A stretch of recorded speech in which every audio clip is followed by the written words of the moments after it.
gone.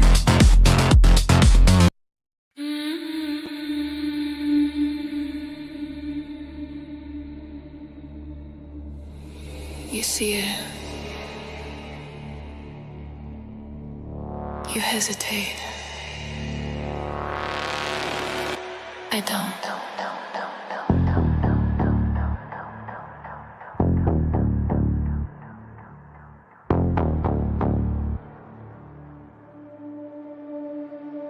Eyes on the room, everything slows. Velvet shadows, nobody knows. You guard your throne, you guard your crown. But I already marked it down. Step through smoke, step through light. Every heartbeat locks in tight. You hold the line, you make your stand. But it's already in my hand. No waiting, no permission, no hesitation. Tonight, I get what I want. I always get what I want. I get what I want. I always get what I want. I get what I want. I always get what I want. I get what I want. I always get what I want. Your rules fall apart when I arrive. Desire wakes up, comes alive. You say it's luck, you call it fate. What's up, guys? What is up? What is up? I like I always say, right? All music that I'm playing on my channel is by Evil Eddie. Please check him out. Please check out his channel. Right? Great music. I love it. Right? Really good music, I believe. Him and his band.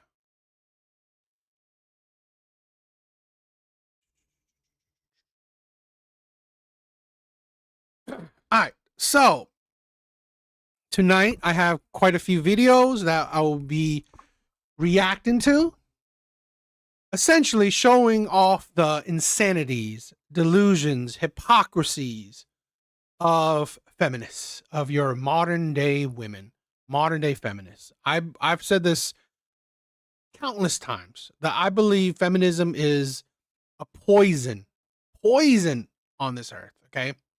One, I believe feminism is the advocacy for women's power, right? They're not fighting for equality. They're fighting for power, okay? And in my honest opinion, it has made women stupider, okay? Made women unbearable, made women just honestly a terrible, terrible types of people, okay? And we're going to see why I believe what I believe. Okay. Examples. Now, like, I'm going to say this. I don't believe all women are like this. Of course, right? All women aren't terrible. All women, no.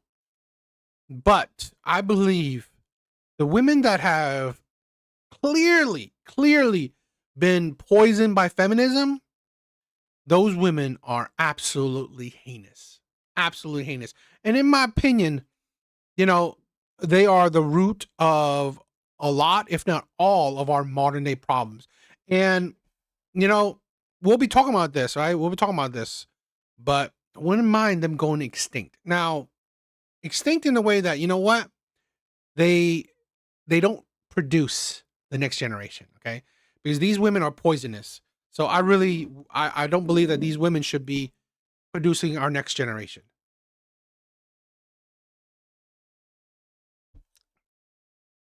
How you guys doing? I hope you guys are doing well. Oh, before I continue, right? I don't know if you guys saw one of my shorts I just did today. I posted and it was pretty much a rant about taxes. I hate blue states. I really do. We are being overtaxed. We are being overtaxed. Okay?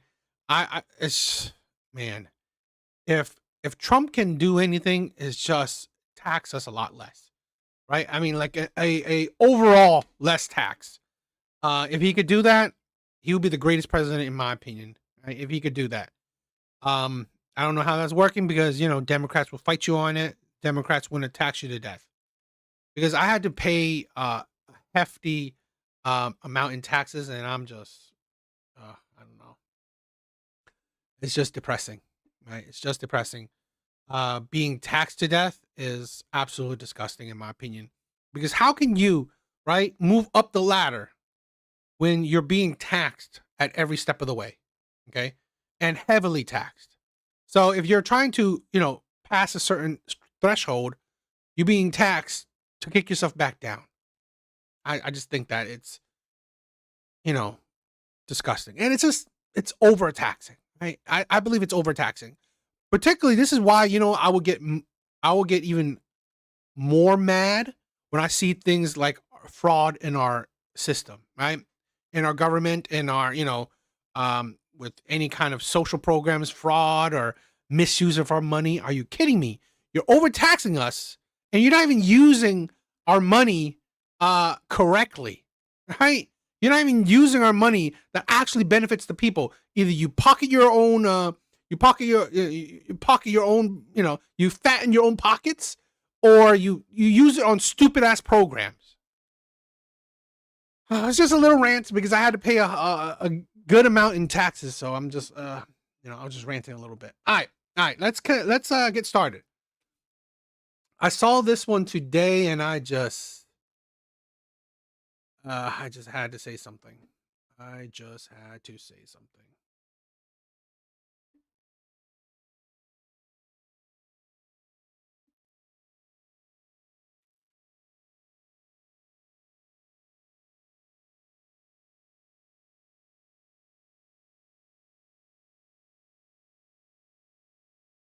Well, like I said, right, I believe feminism is the root of a lot of our problems, right? The root is a lot of our problems. And what's the use? What's the amazing use of women? Women aren't building our buildings, right? They're not maintaining or building our infrastructures. So what's so amazing about women when they're like this, when they're like this? The CDC just reported that the birth rate has declined. You're welcome. For the first time in U.S. history, there are more babies being born to women in their 40s than girls in their teens. Well done, ladies. Well done. There are more women waiting to have children until they are ready, and younger women are more focused on getting an education and a career before they start having families. Let's keep it going, ladies. Let's set our sights on another decline for 2025. The CDC... My title is correct. Women are becoming stupider. So, more women are having kids in their early 40s than in their early 20s or mid 20s. Great. Let's see women's logic. Have kids when you're at almost the worst time to have kids, right? Where it's a danger to you and to your kids. And it's harder to have kids, right? Yeah, more women are laughing man. What is up, my brother? What is up? Yeah, more women are having kids later in life. Great, but comparatively to women that are younger. But guess what? A lot of those women can't have it, right? At best, they may have one kid. And then now you think about this. We will go the way what Korea is doing, right? What South Korea is doing.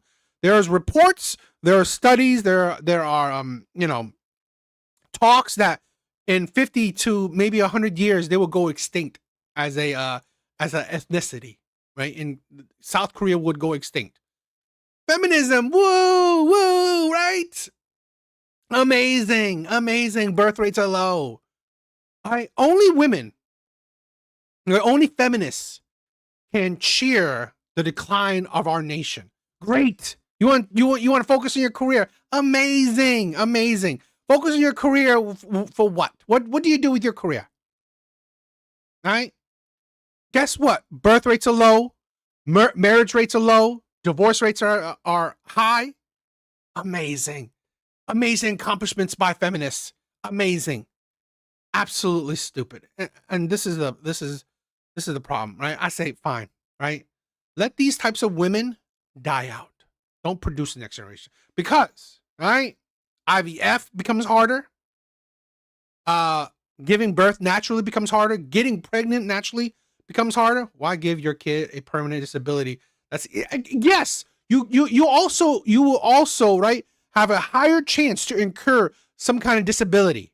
Okay, as you get older, your eggs get not as fertile, right? And women don't necessarily have the same benefits or the same likelihood of getting like a man that's like, I don't know, 10, 20 years younger than her to have a kid with, right? That doesn't necessarily happen all that commonly. So yeah, although your eggs are whittling, it's not like you're going to get like fresh young sperm, right? No, that doesn't usually happen like that. So yeah, just a whole lot of stupidity by women. The CDC just reported that the birth rate has declined. We did it again. The birth rate continues to decline. The day they drop the numbers is my personal Super Bowl because I've been working towards this all year. This is the day I get to see the fruits of my efforts. How did all my hard work manifest this year? Another 1% decrease in the birth rate. Thank you very much. Once again, women in their 30s and 40s are having more kids when they feel like they're ready because No, they're not having more kids, right?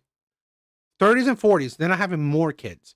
They're starting to have kids, right? Correct her stupidity, right? Women in their 30s and 40s are not having more kids because they didn't have kids to begin with. No, they're starting to have kids. And guess what? When at that age, when you're having a kid in your 40s, there's a higher chance that, like we said, disabilities, and a higher chance that you won't have more than just one. You won't have more than one kid, right? Great. Right? Such intelligence by modern day feminism. So no, you're not having more kids in your 30s and 40s. No, you're starting to have kids in your 30s and 40s. This is why these women are stupid. Hey, DA, you saw the video, the small spaceman talking, the Emperor of North Korea? That is hilarious. How he talks. I didn't see that one. of access to birth control, women in their teens and their 20s are waiting to have kids or deciding not to have them at all. Just want to say thank you for another amazing year. We did it. We did it again. Set our sights on another decline for 2025. We did it. Let's go for another in 2026. The CDC. Now, here's the thing, right? Am I crying if we have less baby mamas? No, I'm actually supportive of that. If we can have less baby mamas, I'm supportive of that. But let's be honest, okay? Let's see.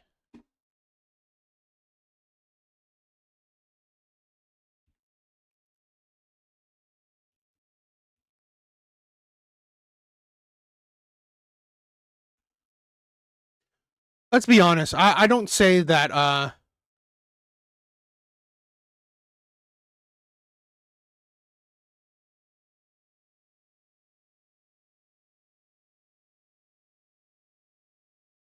I don't say that I'm not like all for us decreasing the amount of baby mamas. Great, right? But let's be honest, it's that are women making actually good decisions in life? Or are they great? They're holding off on having kids just randomly. Yeah, but still, we still have stupid people, right, getting pregnant. And this is why women like this are fighting for abortion rights, because they want to keep this mindset where they don't have to suffer for their stupidity. Okay, these women are still doing stupid things. They're still being stupid, right? I feel like it accurately represents.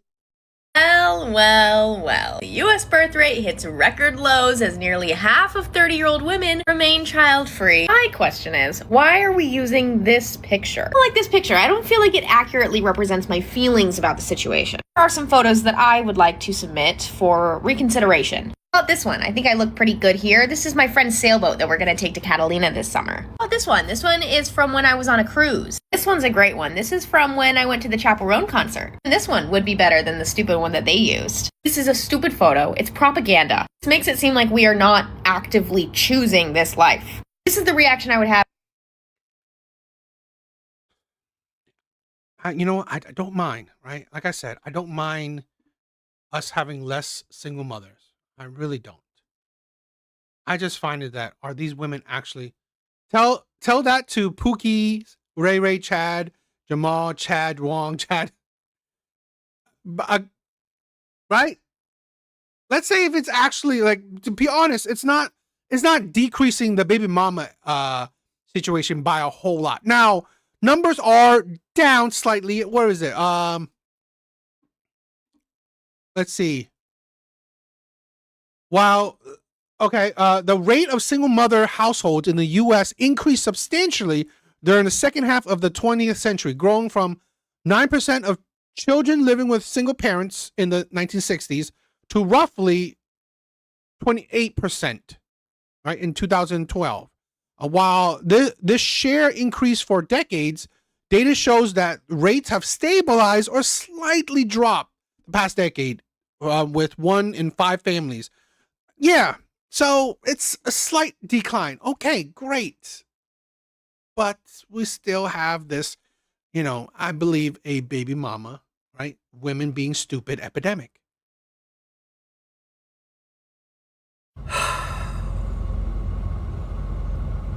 When I say life is so, like, man, we be making some dumb ass fucking decisions.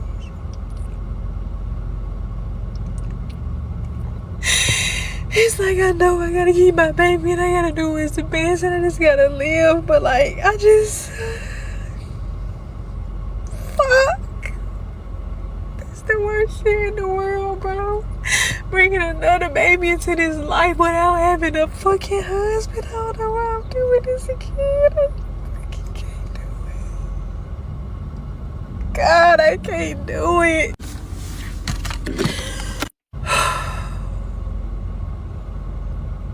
When I say life is so, like, man, we be making some dumb ass fucking decisions.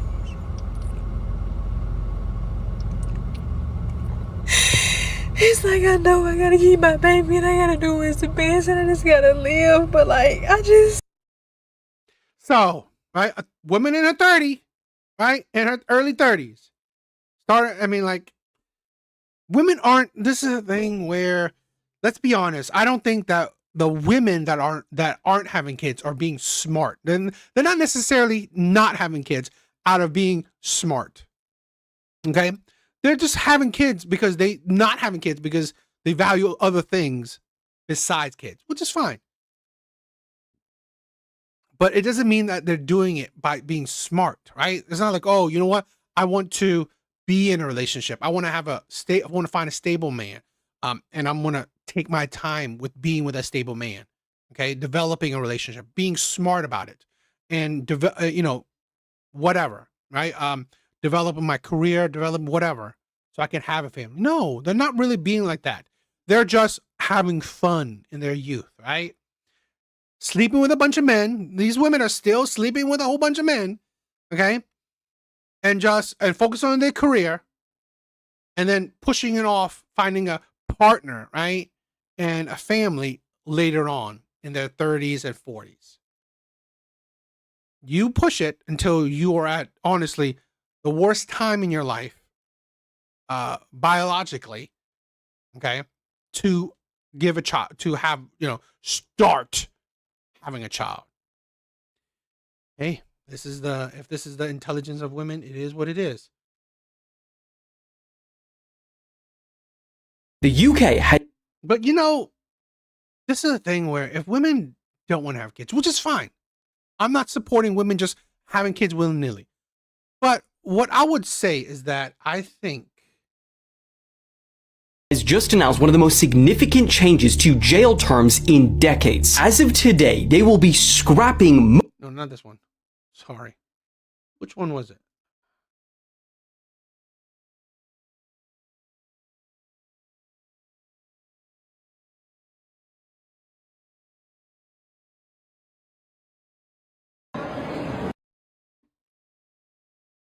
Sorry about that one, but it's this video, right? If women want to not start a family, they should be inscripted, right? Women should be across the world, right? Across the world, the Ukraine, you know, Thailand, wherever, women should be, you know, put into the military draft.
Man, Thailand has a gay problem. They definitely have a gay problem. But if you can include gay men, you should include women as well. That's definitely a thing where you should include women as well. I really think so. Hey, make it free, right? Make it equality. I mean, right? Women want equality. Don't want to have kids. They want to focus on their career. Okay, but you will.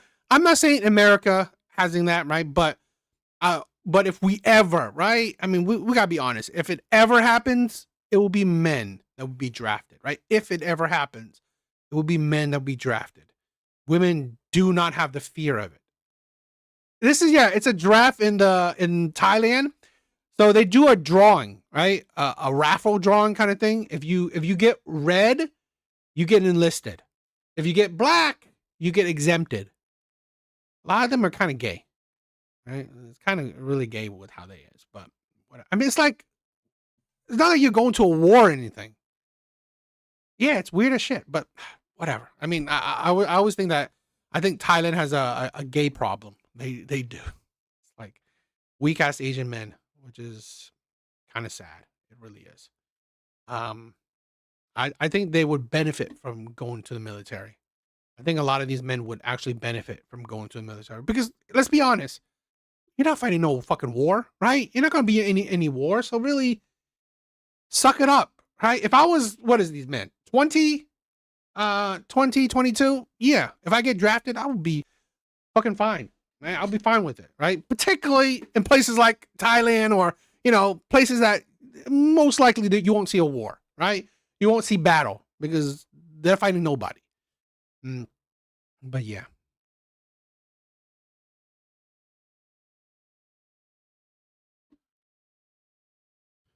Thank you guys for being here.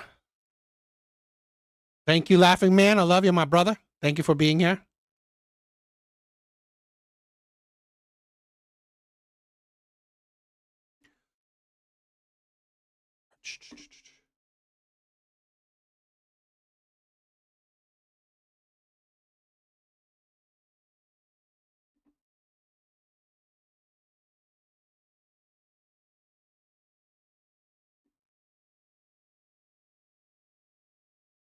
Okay, this is a video. This video I was going to show before, but I skipped it. I mean, too premature. All right, so I wanted to talk about these. I honestly believe this is the work of feminism, which is another point where I believe feminism is evil. The UK has just announced one of the most significant changes to jail terms in decades. As of today, they will be scrapping most short-term jail sentences, meaning the majority of criminals who would usually get up to a 1-year prison sentence will now receive no more than a suspended sentence. Now, the main reason, they simply don't have enough space. I mean, last year, they were even forced to release around 57,000 criminals early because of this, 262 of which were freed in error, including some convicted of sexual assault against minors. But now they're approaching it. Great. So you release 200 and so heinous criminals because you want to release 50,000 low-level criminals. From the other angle too, and courts have been advised to stop handing out short-term jail sentences unless there are exceptional circumstances. Rehabilitation experts cited by the government argue that short-term jail sentences are ineffective anyway because they do little in reducing reoffending. They argue that community-based alternatives may work better and are now expected to become more of a central element in sentencing in the UK going forward. But the question is, do you guys agree with this decision or not? The UK... Here's my thing, right? Here's my thing. Why aren't we deleting heinous criminals? Oh, you know, DA, I was getting a card certified for my niece like a Pokemon. How is it? I don't know nothing about those grades, but I see a few in your... I mean, like, I love it, right? I mean, I love to grade, I love to grade anything, you know, geek related, right? I would definitely... if you're doing it for your niece, right, I would definitely do something low tier, right? Don't do anything expensive, overly expensive. There are plenty of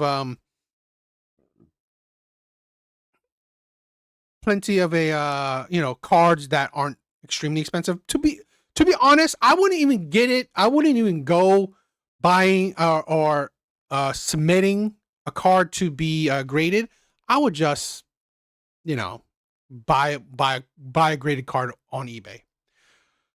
So yeah, this is the thing where I think it's still, like I was gonna say, right? I think why didn't we just delete? I'm not saying we, but why?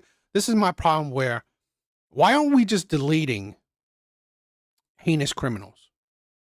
I always find it the absolute idiotic for us to just, I don't know, give these heinous criminals lifelong sentences on the taxpayer's dime.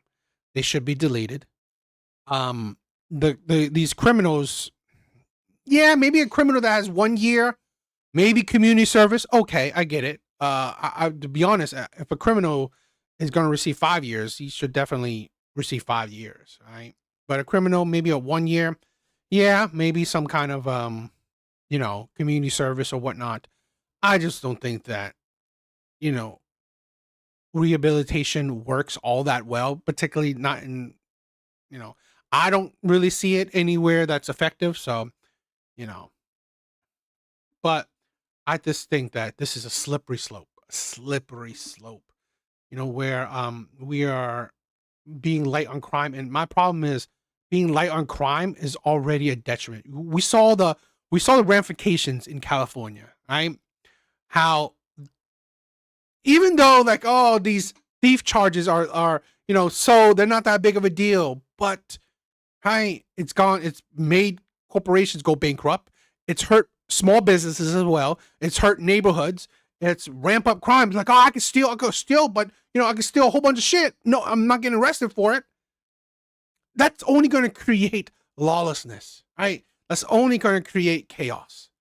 So I don't know. I don't think this is a good thing, and I think this is a very slippery slope because things like this can lead into things like this. So I would want to see the complete abolition of the prison system in Scotland.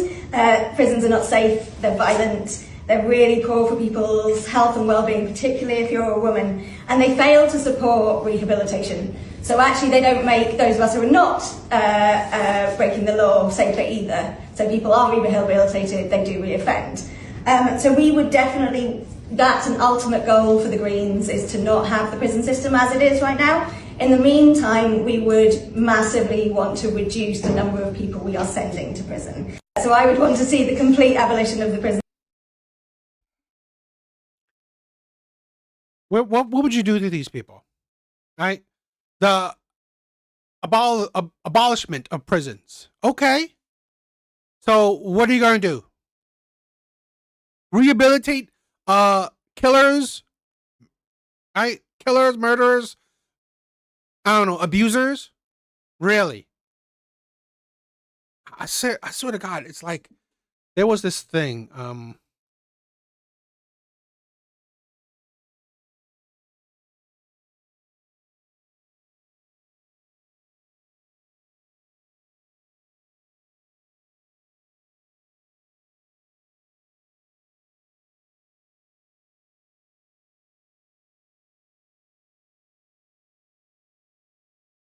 So many other Americans.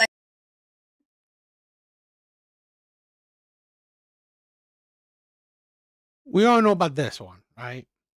So many other Americans, I have this absolutely horrific image burned into the back of my head for the rest of my life of 23-year-old Irina Zertuska in her final moments before being slaughtered by a career criminal for no reason other than being white. Irina came to the United States as a Ukrainian refugee, genuinely in search of a better life. And what did she get? She got leftist activist judges consistently putting criminals before that of the actual victims, leading to her own demise as her attacker walked away saying, I got that white.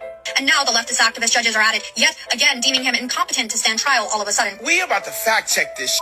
Goody. What the hell are you talking about? First, the trial for DeCarlos Brown isn't even over. The trial is on pause because he's currently deemed incompetent to stand trial. Which is true because not only was he evaluated by doctors, DeCarlos Brown Jr. literally has a history of mental health issues. Where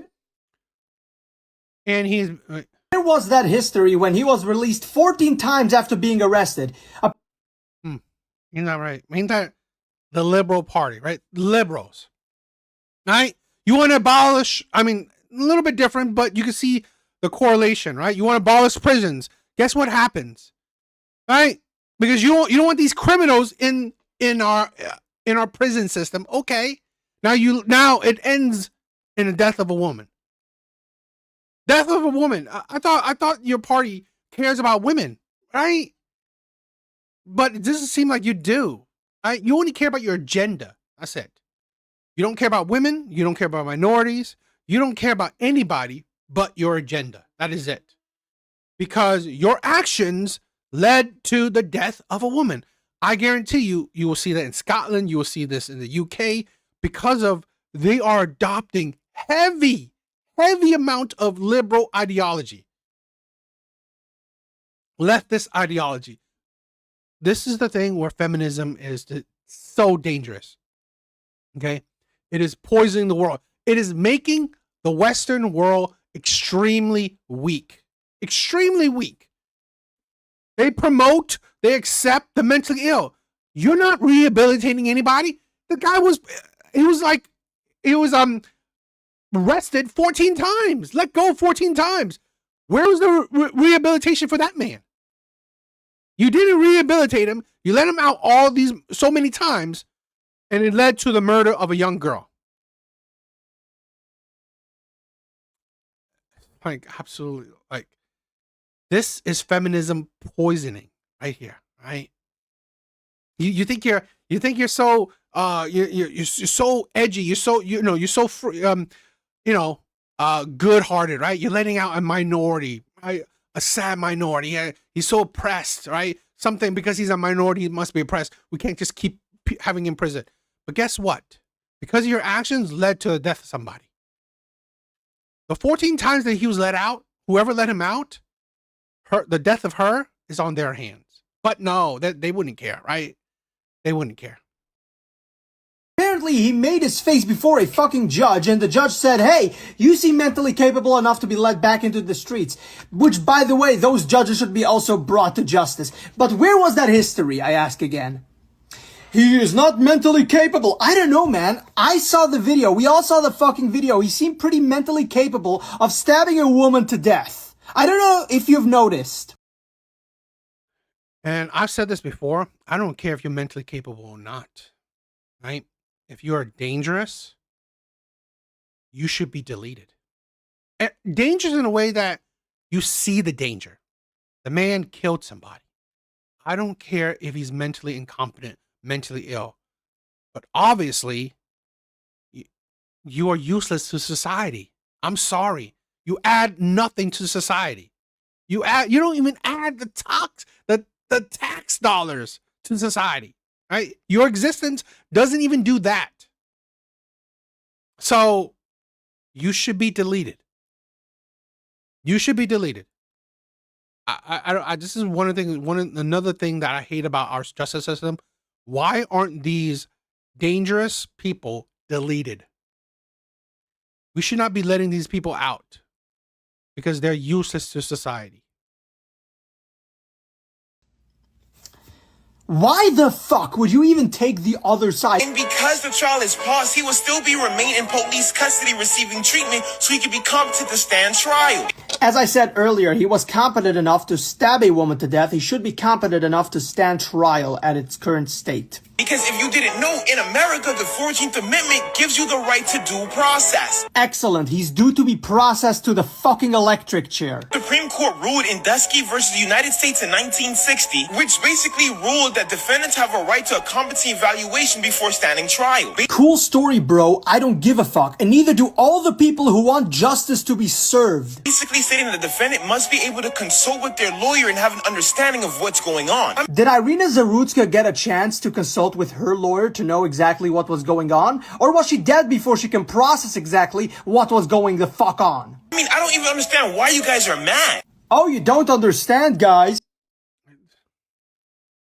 Some person murdered another person and justice is not being served. I don't know why anyone don't understand that. Okay.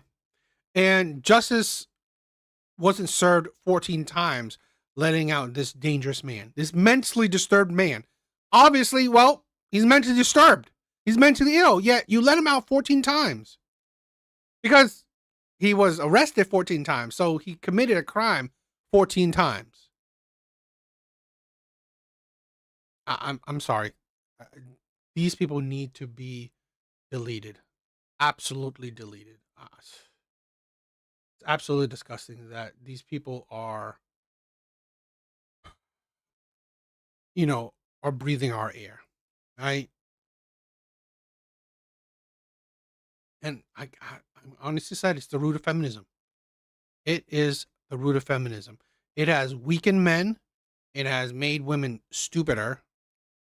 Well, if they were smart to begin with, and just weaken society. You know, the only logical conclusion as to why patriarchy exists today is because collectively men got their feelings hurt. Nobody really talks about this. But think about it logically for a second. This is a 4-minute long video, so I'm going to interject while watching it. Patriarchy was created in a way today is because it's a logical, right? It's the logical path, right? It's the logical path. Because why is it a logical path? Because here's the thing. It's the force doctrine. You can't get anything done without force. You can't get anything done without force. To have laws, you need force to enforce it, right?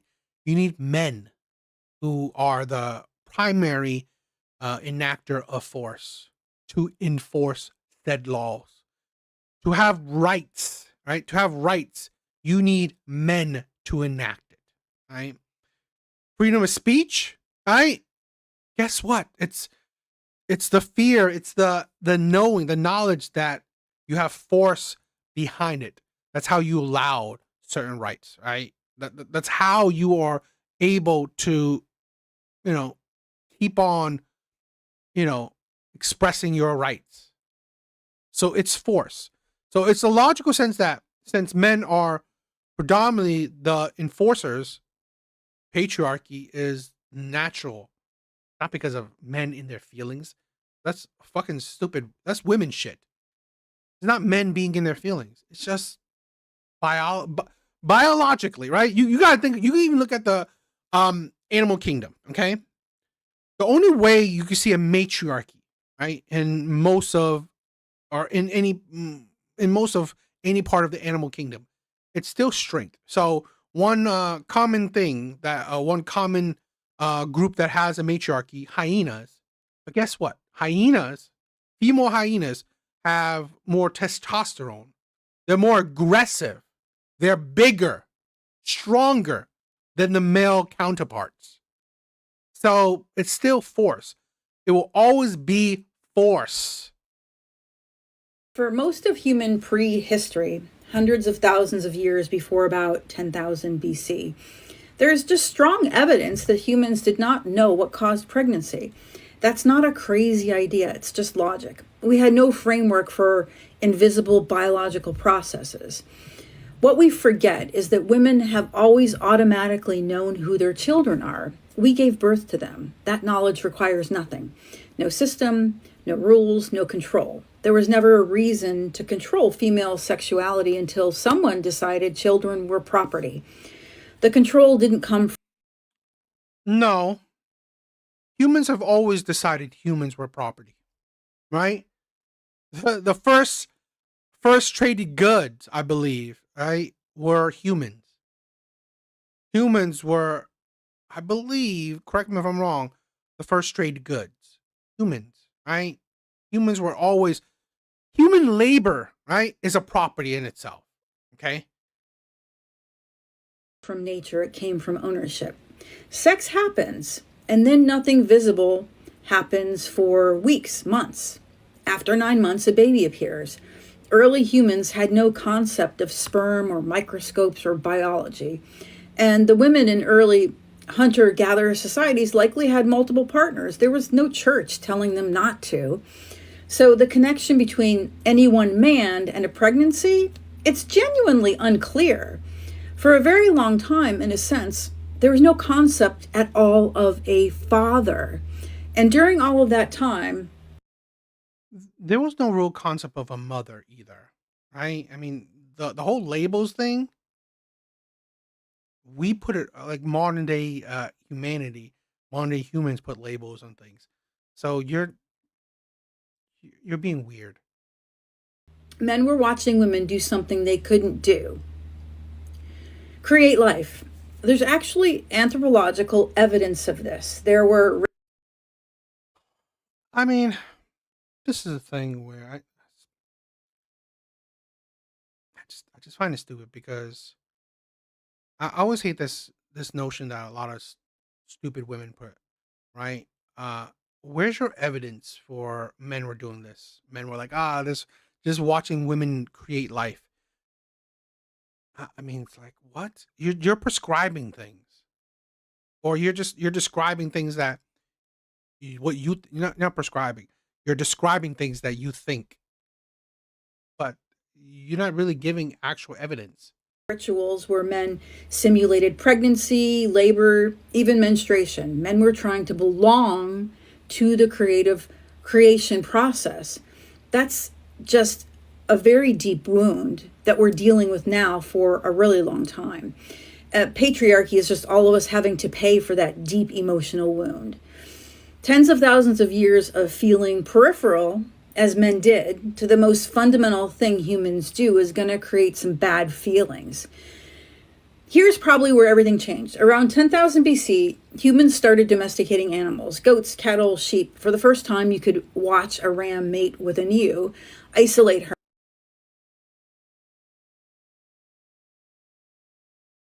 Based on available archaeological, anthropological studies, there's no direct evidence that men in prehistory times simulated pregnancy in the way a modern person might imitate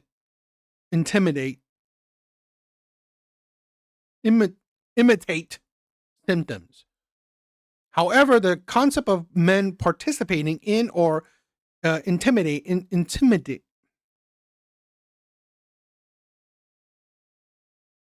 participating in pregnancy related rituals, often called kulvad or sympathic pregnancy, is a well documented anthropological phenomenon, though it is difficult to prove such cultural practices existed in prehistory. So a lot of things this woman is saying is just made up, or just there's really no evidence to it. And see the lamb. Controlled observation. That's likely the moment men figured out their role. And after tens of thousands of years of feeling like they didn't have a role, that click. You know how stupid it is? Because even prehistory, you can find, evidence that men were still leaders of groups, right? Leaders of tribes, leaders of civilizations. It's men. So your patriarchy still existed prehistory. So it's not. Was psychologically explosive. And here's the thing we need to understand. A group that has the physical capacity, strength to dominate other people like men do, needs to feel that they matter in a way that doesn't require domination. That's a stabilizing force. If you take that away for thousands of years and then give them a wound that deep, and when they finally find they're in, the overcorrection makes sense psychologically. It doesn't make it right, but it makes it legible. And then we've got the birth of the Almighty Father. Because ownership only works if you know what's yours. Women always knew their children. They gave birth to them. What the fuck is this woman talking about? Where's her actual logic? It's like her logic. Patriarchy exists because men's feelings got hurt. So men's feelings got hurt is because they saw women being able to give birth. Where's your proof of that?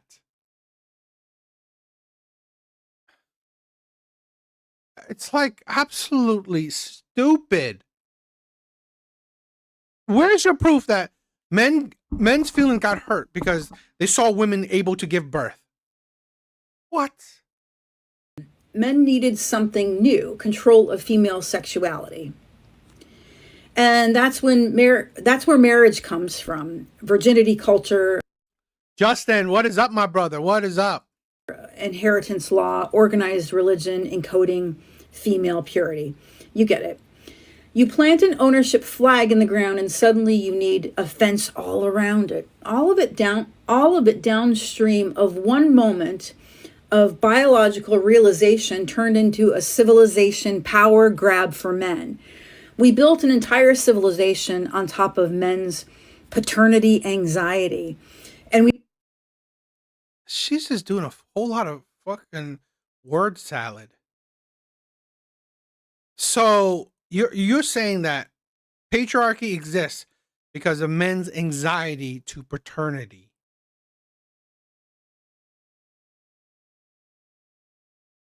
How stupid is, but history has shown that majority of men, right, didn't produce the next generation.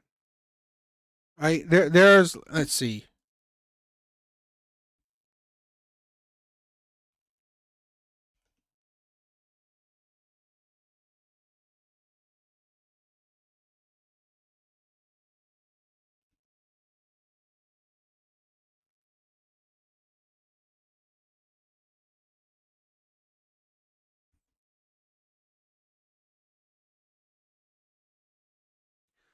Genetic studies suggest that for much of human history, a smaller portion of men reproduce compared to women. While estimates vary, some research indicate that only about 40% of men passed on their genes throughout history, often due to social whatever, right? So by that mindset, majority of men, only 40% of men. So majority of men, about 60% of men didn't reproduce. So 60% of men didn't care, didn't have no anxiety of paternity. So literally that kind of disprove or, weakens your point of view that, the patriarchy exists because men's feelings are hurt. But how men's feelings hurt when majority of men didn't, men's feelings got hurt because of anxiety of paternity. Yet history has shown that about 60% of men didn't even reproduce with women. So you're judging everything on a small percentage of men? A minority of men? Feminism proves women's stupidity. All right? Women constantly base their judgment, base their weak-ass ideologies, weak-ass logic on the small percent of men, right? The minority. But to be honest, that's where your things weaken. When it's not the majority, it's a honestly very weak logic. we've never really stopped to ask where that started and what it's costing all of us. You know, It's very stupid. Honestly, it's very stupid, right? Because why my argument, right? The patriarchy exists because it's a natural order. Just like I gave the example of hyenas, right? It's a matriarchal system. Hyena is a matriarchal system. But why? Right? It isn't the fear of paternity. It is, again, strength, right? Aggression. That is why the patriarchy exists. That is why if a matriarchy does exist, which, like I said, the hyenas, it is, again, because of still strength. It is the force doctrine. The one that has the force creates the rules. That is it. That is the only reason why throughout history, any king can become a king, any queen can become a queen. Because they have force backing them up. Plain and simple. Any nation without a military, right, without a good military, well, it's a weak nation. And it will be taken over whenever other nations feel like taking it over. It's always force. And my logic makes sense because it's the majority. Majority of men have the ability of force. Majority of men will outstrength majority of women. So, women like this is just more stupidity.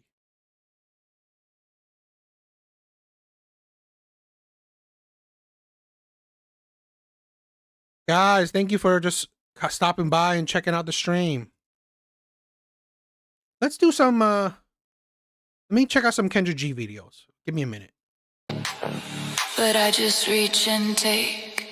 I just get it. I just have it. When I see it, I just grab it. I just get it. I just have it. When I see it, I just grab it. No mercy, no patience. The moment bends my way. I get what I want. I always get what I want. I get what I want. I always get what I want. You chase it. You beg it. You wait for permission. I walk in. I take it. You know, since there's really not many people watching today, I'm just going to do whatever, right? Since there's not many people watching, I'm just going to, I'll save Kendra for another time. I'm going to watch some videos I have saved.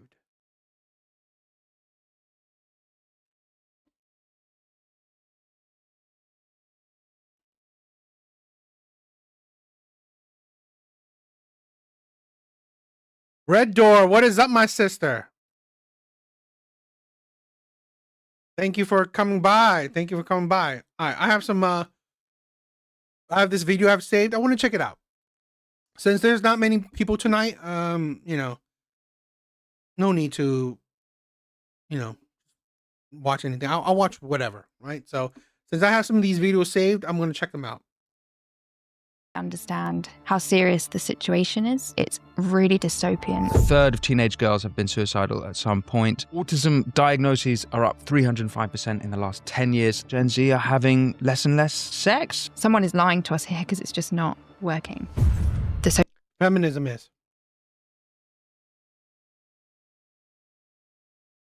Feminism is ruining the world. Feminism is absolutely disgusting.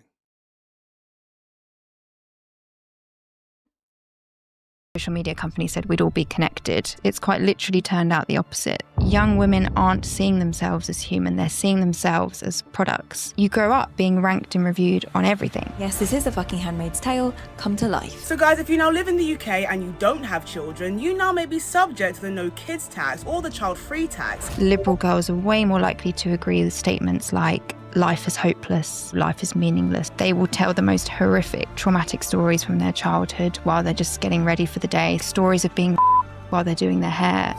We've become less social, more introvert, more anxious. You raise a generation in a world where they don't need to have human interaction.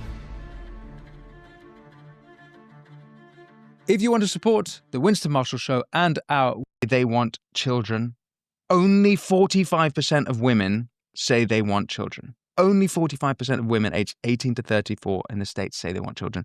Only 55% of Gen Z in the UK want children at all, basically half. Yeah.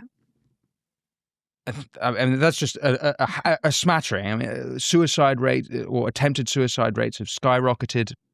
Up to a third of teenage girls have been suicidal. And that's the thing, right? Although I say about the self-deletion rates for men are terrible because men accomplish self-deletion at a higher rate than women. Women attempt deletions higher than men. Okay. So there's a problem, right? There's definitely a problem. Okay. There's a problem in society. There's a problem with women. We're not really talking about it. Some point.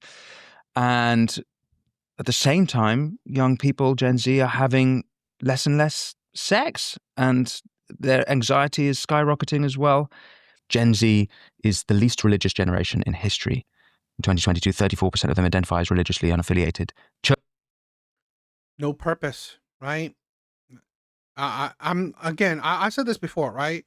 I'm not religious, but I want to live in a predominantly religious, in a Christian nation, right? I want to live in a Christian nation because it has a sense of morality. The nation itself, right? The people, the majority of people would have moralities. They will have a purpose. They have a sense of direction. Hell, people don't. People don't. Church attendance in the US dropped from 42% to 30% in the last 20 years. This is just a little bit of what you get into. Before we try and understand what's going on, can you help me and just continue to paint this picture of the situation we're in, that Gen Z are suffering at the moment? Yeah, it's a lovely bedtime story that I've written. I think, I'm glad you read those out because I think that people don't really understand how serious the situation is. So I really wanted to get across in the book how all-encompassing these issues are. And obviously it's not all girls and young women that are struggling, but I think there's something in every chapter that will be affecting girls today growing up, and men as well. I think there's a lot that men will relate to as well. But I wanted to put it in terms of the experience of being a young girl. So it's everything. It's how you look, it's dating, it's the future, whether you want children, it's your mental state, it's all of these experiences of growing up. It's politics as well, or they've been politicized as well. Yeah. All of them are very different to how they were just a few generations ago. And all of the things in the book to me are not very shocking. But then I speak to my mum or I speak to older generations and they can't even comprehend the world that I'm talking about. And that's really what I wanted to get across, is it's so different and it's so intense. I hope most people agree that the increase in anxiety amongst young people is a problem. Yeah. I've noticed it with Gen Z, Zoomers. This is people born between 96 and 2011. They struggle with interactions. And sometimes yeah, I'm not talking about not wearing pants. Evil Eddie, what is up, my brother? What is up? They can be quite rude. It's almost like they weren't socialized in the same way I was. Yeah.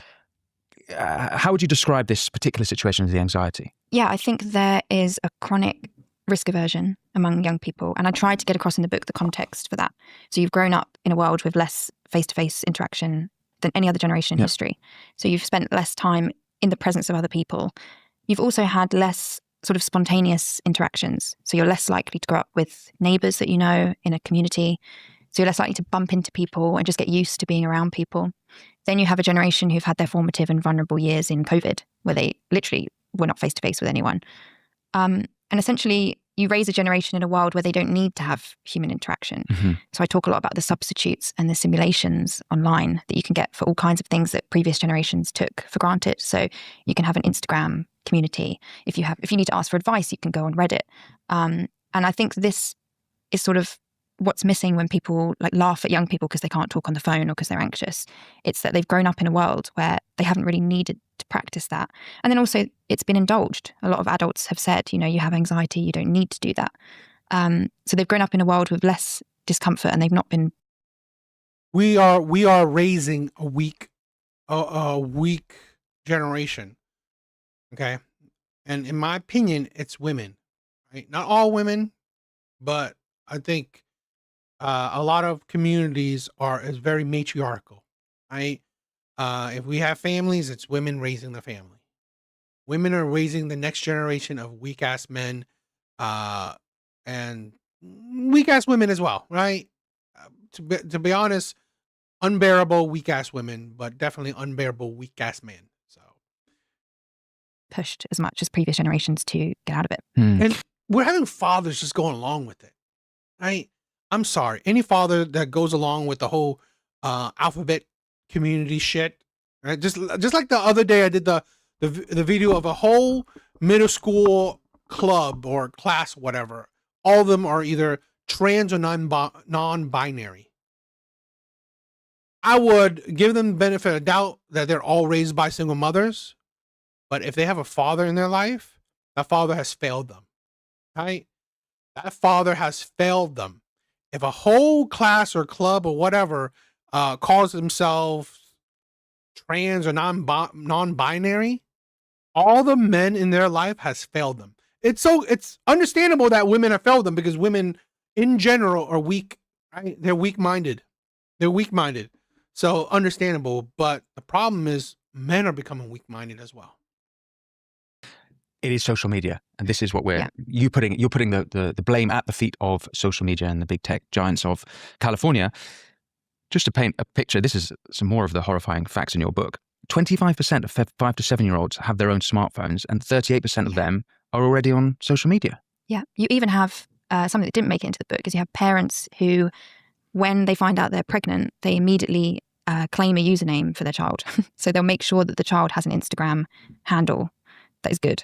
And so that's part of it. You plan the baby shower, you plan your child's social media accounts. Mm-hmm. And so, yeah, a lot of these children, when I was growing up, I had Instagram at maybe 10 or 11. But now you have children who are born straight into this world where everyone has an Instagram account. And it's completely normal. I met a professor, a London professor of psychology and neuroscience in London, and he told me that now 1 in 10 under 18s report PTSD, which is absolutely mental, because that's something for the reserve of people who've gone through war or serious issues. And this lines up with your analysis of the sort of post-social media period. And that's pretty striking. Yeah, I think a lot of my generation are traumatized. And I say that the word trauma is thrown around so much, and progressives use it to describe pretty much everything, except for the things that I think are actually traumatic, like, say, your parents divorce and your family falls apart. They won't call that trauma. But something I do think is very traumatic is growing up seeing things like violent porn before you have any context for that, before you've been on a... DA, do you mean Tyrone, Pookie, Ray Ray, Chad, raised by Simp Tim is what you were talking about? Exactly. Another single mother thing, right? I mean, again, it's weak men, weak or neglectful men, shitty men raising or allowing the next generation to be raised like weak ass future adults. First date before you've kissed a boy. We have overly sensitive men. We have extremely aggressive, emotional women. And also maybe seeing things, you say it's similar to, you have PTSD if you've been through war, but they might have seen people getting... I agree. Modern comforts and 24/7 entertainment has ruined us. I definitely agree.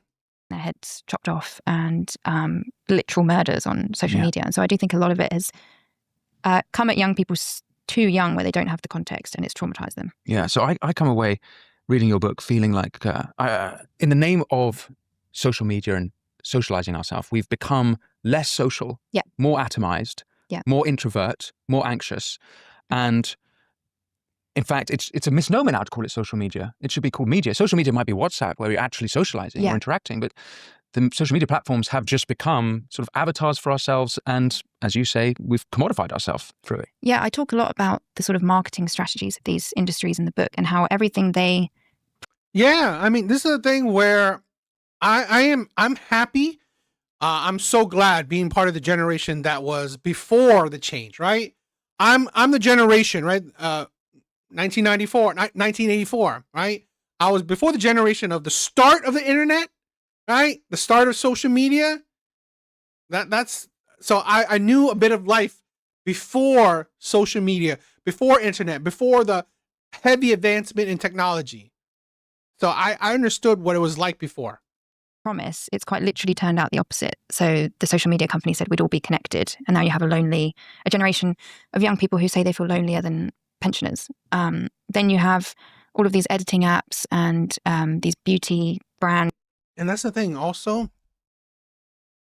There was a time where these people were young in their 20s.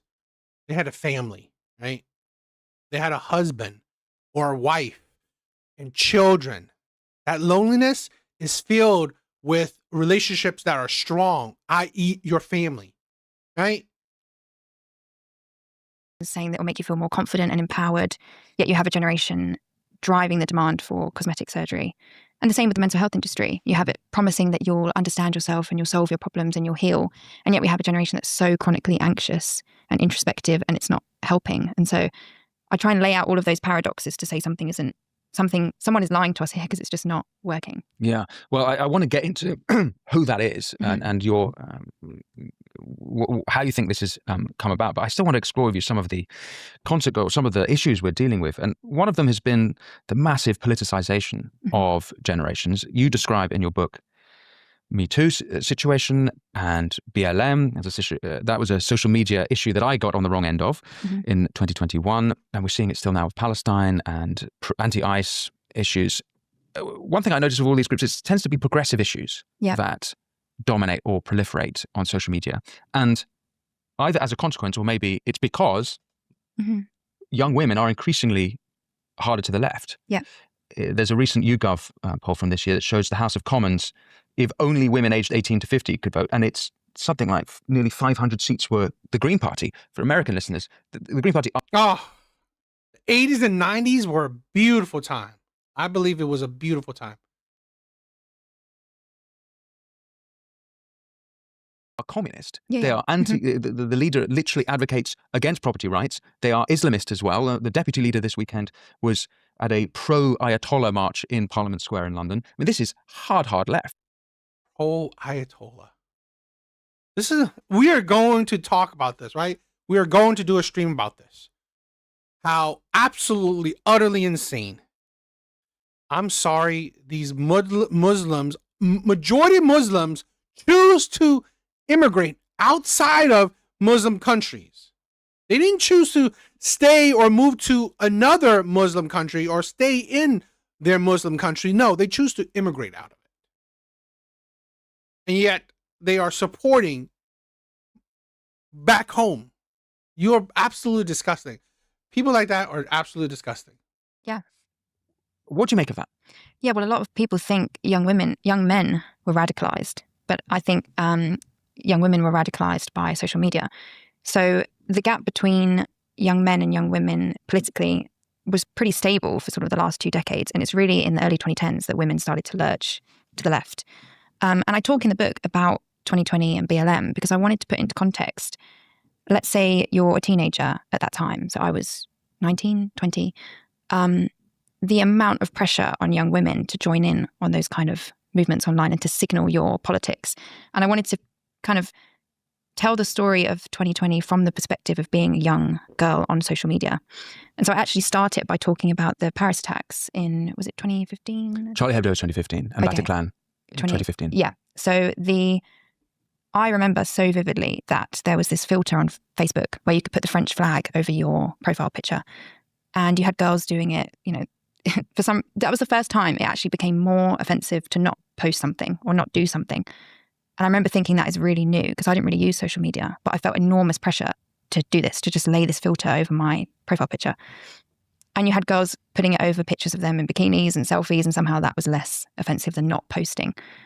And so that happened. And then there was another terror attack a few years later. I think it was in Belgium or Brussels. And people were demanding a filter and saying to Facebook, you're not putting the filter out quickly enough, so I can't display my position on this. And I give that context to show that it then started to change from it's offensive if you post the wrong thing to it's offensive if you don't post at all. And that gives the context to then silence is consent. and which is silence is consent is one of the quotes I put in the book, which is Cara Delevingne model. Put that on. Their ideology is take over the Western countries. I agree. I believe Islamic ideology is basically they're trying to take over.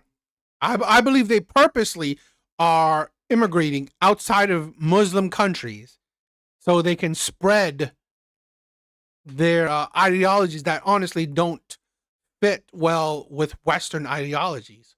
I definitely agree. Her Instagram story, which is the worst slogan I've ever heard. Like, wow. We don't want that one to catch on. But then there's so literally anything that you haven't talked about, you approve of. Yeah. Right. And I give an example in the book of like... I don't think you thought that through. Yeah, exactly. I talk in the book about sort of some of these viral posts that I was seeing at the time and teenagers were seeing. And one of them, it's just an example that I've picked. The language is crazy. It's like, if you're silent, you're letting people die. Fear of getting political is racist. All of these sort of Instagram infographics that were coming up on girls' feeds during the 2020s. And I wanted to give that context to show that, yes... It shows you that, I'm sorry. Not all women, but a lot of women are stupid. I've said this countless times before. If you lie, women will buy, right? I believe women are so easily susceptible to propaganda. Now, I'm not saying men aren't, right? I'm not saying men aren't, but comparatively, I believe women are easier, in my opinion, to be susceptible to propaganda. Because when you hit emotion, whichever gender, whichever group of people, whichever person is more emotional, right? Easily triggered, easily manipulated, thinks through emotion, well, they will easily fall for propaganda. This is why, my brothers, I promote being logical, okay? I'm not going to be mad or sad or whatever because you have a difference of opinion. I don't care. I don't care if you have a different opinion. I rather care about prove your opinion. Prove it. Right? Don't just say, I believe this, and that's it. No, that's not how it works. I don't give a shit. This is why I've said this plenty of times to people who would want to debate me or whatever. I can easily change my mind if it sounds logical. But if you're trying to hit my emotions, that is where you're going to fail, right? It's like, if you say Trump is a fascist, Trump is okay, prove it. But a lot of things, how he abuses his power. How is he abusing his power? When honestly, what he's doing is within the capability of a president, right? He's not doing anything more than other presidents have ever done, right? Start a war or bomb another nation. Obama's done it, right? Other presidents have done it. Tariff other nations, yeah, other presidents have done that shit too. He's not doing things that no other president has ever done before, okay? So abuse of power, you have to prove to me how he's abusing his power or how he's being authoritarian, because he's not controlling you, right? He's not. This is why I'm saying, because people like that, they want to target how you feel, your emotions, be triggered. He's an authoritarian. That's it. That's all you need to know, right? Use these words to trigger your emotions. He's a Nazi. He's a Gestapo, the mustache man, right? The mustache painter, right? They do that shit to trigger you. Not being logical. Women base their opinions on emotions, not facts or logic. 100%. There are sort of progressive activists, young women who are really pushing this stuff. But there's also a lot of girls growing up at that time who were coming of age on social media, were posting everything else on social media. So all their memories, all their relationships. And so if you're not posting about what's going on in the world, it becomes suspect. And I remember having that feeling so strongly at the time, even though I didn't really use social media, that I felt if I don't post this, everyone in my school is going to think that I'm a bad person. And I think that can explain a lot of this lurch to the left, is that girls are very acutely aware of their reputation. And then this is happening online where your reputation is permanent and it's for everyone to see and it's measurable. You can literally measure someone's morality by whether they've posted or not. And so I think it was a crazy time to grow up, and it's really, scarred a lot of young people to think that they need to constantly prove where they stand and prove that they're a good person. So what we're talking about is normal, or natural, I should say, female psychology and tendencies and behavior, which have evolved over hundreds of thousands of years, millions of years. Yeah.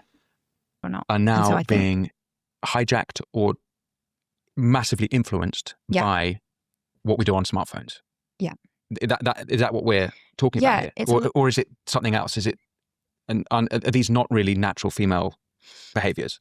I think they are natural, as in it's very natural to worry about how people are perceiving you and worry about your reputation, especially as a teenage girl, because you really want to belong and fit in. And why do you think that is? Why have women evolved to have those sort of feelings? I guess it would go back to... They're more social creatures. Women are more social. Okay. They need that. This is why, in my opinion, throughout time, women find more purpose with family. They're more social. And having a family is an easier way in to be social, right? You have a husband, you have children, you automatically have a social group. Now, creating a friendship group, it's not as stable, relatively speaking, or historically speaking. It's not as stable, and you have to create multiple friendship groups, right? Multiple friends. So it's not the easiest, but they still do it because it's a social dynamic. Women are more social oriented. Women find purpose in people. to being vulnerable evolutionarily and needing to sort of have a clan of women to protect you and look after you, especially have children, or you're pregnant. It's such a vulnerable time. You would need the support of other women. I wonder if it goes back. Now, this is the thing where it's the betrayal because, women had the support of men, right? But now, because of feminism, women want to look through other women. Yet, in my opinion, okay, it's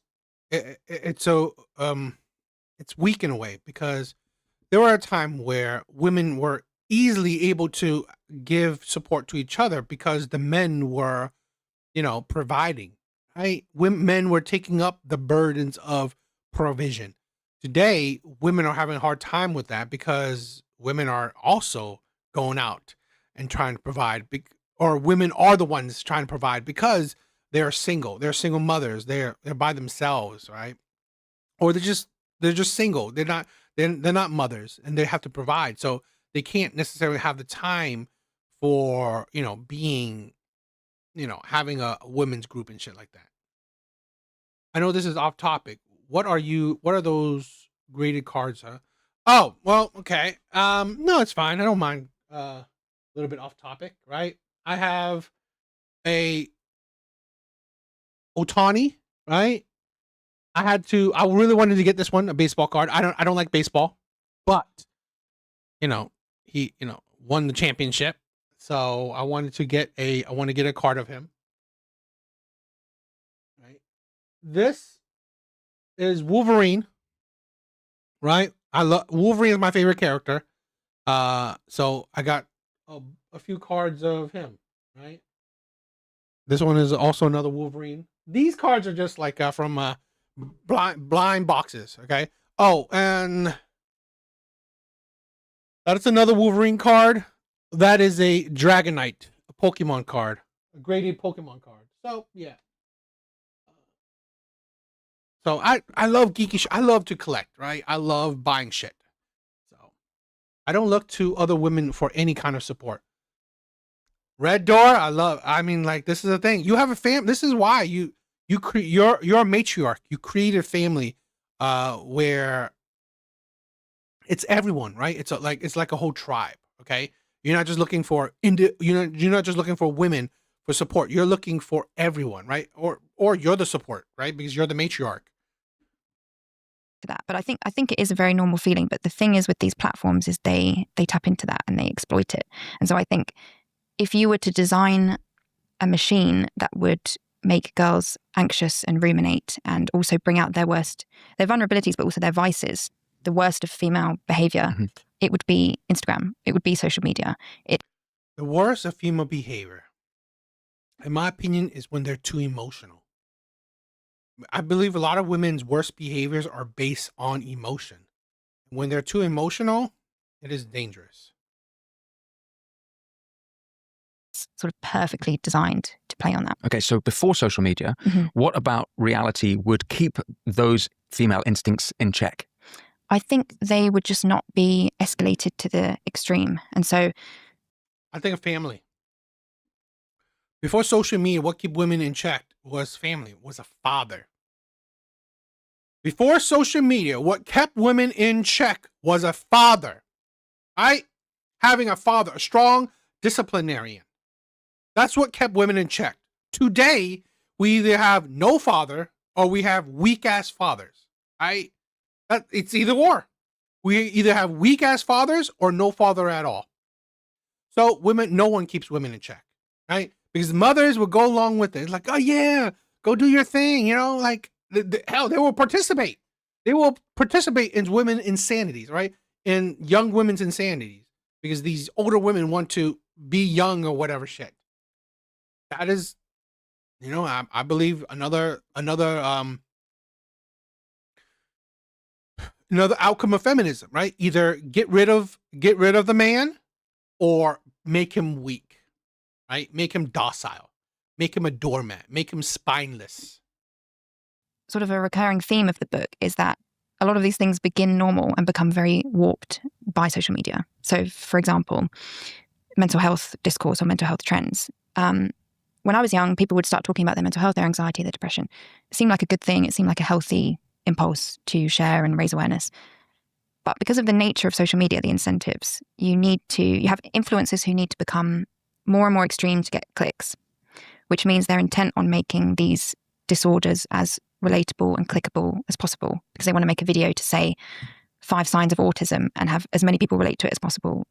So they'll keep watching it and coming back. I also think that the promoting of certain mental instabilities is another women's subversion, right? We have so many people, ADHD or autism, neurodivergence. Stop it with that shit, right? Stop it. Being a bit of an introvert or reclusive or not that sociable doesn't make you an autistic person, right? Doesn't make you neurodivergent. Doesn't make you have being a bit hyper or whatever. Doesn't make you have ADHD. Stop it with that BS, right? Because it's so trendy for us to have something wrong with us, right? It's so trendy that maybe we have some kind of disability. Let me join the autistic club, the neurodivergent club, the whatever. I'm a victim. All this. I hate that BS. I really do, because what that do is just pushes us to a weak culture, right? We're weak. That's the point. It pushes us to like, oh, let's put some labels, weakened labels on us, right? You're autistic, you're neurodivergent, you have ADHD, you're trans, you're mentally unstable, all this depression, you have depression, all this. It's just another weakening thing. So you have those incentives, but you also have algorithms that drag you toward ever more extreme content to keep you scrolling. And so maybe in the past, you would have a young woman who gets into progressive politics and she talks to her friends, she talks to her community, but it kind of stops there. Whereas now you show a little bit of interest in one political issue, you're then actually categorized by these companies who are monitoring you all the time so they can target you with ads. And so they'll categorize you as a progressive person, and then you are served more and more of that content. Wow. And then I agree. Laughing man, I agree. But sadly, right? Sadly, that is part of feminist ideology. They want women to do that. Because if you didn't see my first video, it's feminist goal to decrease the birth rate. It is feminist goal to decrease the birth rate. They all use all those labels as excuses for their behavior. Yes, exactly. I agree. They use the labels I said, right? Autistic, neurodivergent, ADHD, whatever. It's trendy. It's excuse for bad behaviors. And it's just to perpetuate their victimhood. Comes your identity. You write about the tens of thousands of data points that these companies collect on children, and they are children and minors, even before they're 18. So they're really harvesting information about you that we're allowing our children to happily give away. And very young. And so this is the point I try and get across, is whatever you're interested in or insecure about as a child, not only do the algorithms know that and track you and you're categorized on the platform, but also if you start posting about that, that's permanent, it's online. That becomes your identity, it becomes how people know you, it's your personal brand. Yeah. And so I think it's much harder for my generation to change our mind and to grow out of things because we've already marketed ourselves as something. So if you're 14 and you're really into progressive politics, you might have shaped your whole TikTok and Instagram, everything around that. It's very difficult to then change. So you have young people literally having personal brands from sort of the age of 12, 13, and then having to stay a coherent, consumable package. Because why do they feel like they have to stay coherent? Because I think it looks, if you're young and you sort of grow out of something gradually, there's not many people who can say, well, you've changed your mind, you're different, you were being insincere. Whereas if you have a whole Instagram page where you've consistently been left-wing and you start maybe being curious about one conservative issue, essentially you have a personal brand, even if it's just your friends, family, classmates, colleagues. And let's be honest, they will eat you alive if you switch up. We've seen plenty of people who all of a sudden switch up. Oh, they were left-leaning, when they were young, right, in their 20s, but now that they're almost their 30s, they start being right-leaning. They will eat you up, right? The friends you thought that were lifelong friends, they will betray you. They will disown you. They will just pretty much, not want to be around you. Following you. That is where they get their information about you. So if you say, going exactly, Evil Eddie, exactly, on a date, the first thing you do is look up someone's Instagram. That's how you find out who they are, what they believe, everything about them. And so young people are presenting themselves as brands, and then it's very difficult to move on from anything. Yes, but even brands change. One thing that I find curious is this idea. Even brands change, but the issue is that sometimes you're not allowed to change, okay? Because it's your target audience. So yeah, even brands can change, but we see this sometimes with a lot of brands, right? Very famously, how maybe Coke, I believe, at a point where they changed their formula, there was outrage to that, right? So changing is not really a popular thing. Yeah, that people are worried about being judged. That's what you've said a couple of times now. It's always occurred to me that caring what other people think about you is the greatest weakness you could have. Yeah. But that's why I don't, right? I don't care, right? I know that I doubt I'm ever going to become big or anything, but I don't care, right? I don't care if people don't really find me charismatic or a good talker or, someone worth watching. It is what it is. I'm not going to cry about it, right? I'm not going to cry about it. I just like doing it, right? It's fun for me. It's therapeutic for me. The few people that I do connect with, right? I love, right? I could honestly say, right? The people I see from day to day, like Red Door, Laughing Man, Evil Eddie, I love you guys. I see you guys as friends. I see you guys as brothers and sisters, right? Is that the fundamental issue here? Is people care too much about other people? Well, they've been taught to care because they have been. I'm the most humble person I know as well. You definitely are, Evil Eddie. You are mad humble. Argue in the book is that women have become products, and I think we have been, since the rise of social media, we see ourselves as objects in a marketplace above anything else. And so we have grown up getting this feedback, these reviews essentially, in the form of likes and followers. And you grow up being ranked and reviewed on everything. So on how you look, on your political opinions, on your most intimate memories that you're posting. And so I think you literally grow up seeing yourself as more of a product than a person. And I think that explains some of the other trends that we spoke about earlier. So young women not wanting to have children, people often say, oh, that's so irrational, or that doesn't make any sense. But because what they'll say is, that's the most human experience. Why would you not want to do that? But I think that's the wrong frame. Young women aren't seeing themselves as human. They're seeing themselves as products. And life is not about a collection of human experiences. It's about optimizing yourself for the market. And if your frame is optimize yourself for the market, having children is very irrational because it's, you could destroy your body. It's not something that you can really display the value of as much as it's sort of a quiet satisfaction. It's a sustainable meaning. And so I think if you see yourself as a pristine product, having a family does not really factor into that. And I don't think that's necessarily conscious, but I do think the way we view life is very different to previous generations. It's like a product trying to be sold rather than a person trying to live. That's really, I think you're onto something there. But if you look at post-war feminism, it was less about female liberation from whatever change they had before, but more about how did they join the male market. Yes. Yeah. And so this predates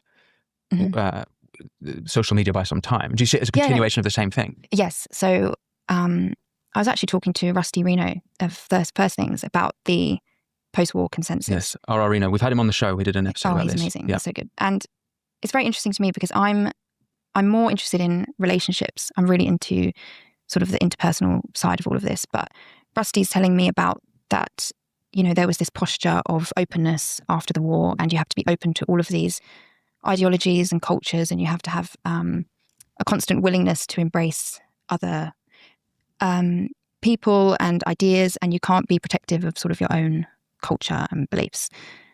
But that's really interesting to me because that is what I see happening with Gen Z women in terms of even things like relationships, where they have to have a posture of openness all the time. And it has to be like, I'm never insecure, I'm never jealous, I never want to close off this relationship and, you know, commit to it because I have to be this open, progressive, endlessly secure. That is why you see less marriages. You're seeing a grow in the poly relationships, these open relationships. You see situationships, right? You see a huge influx of situationships, hookup culture, right? I've said this before. Women are dangerous to themselves. Women are absolutely dangerous to themselves. I'm sorry, when you're pretty much emotion based and you're stupid, you're not logic based, you're going to hurt yourself. Person. So something like not wanting an open relationship or not wanting your boyfriend to be addicted to porn, that all becomes very controlling and insecure.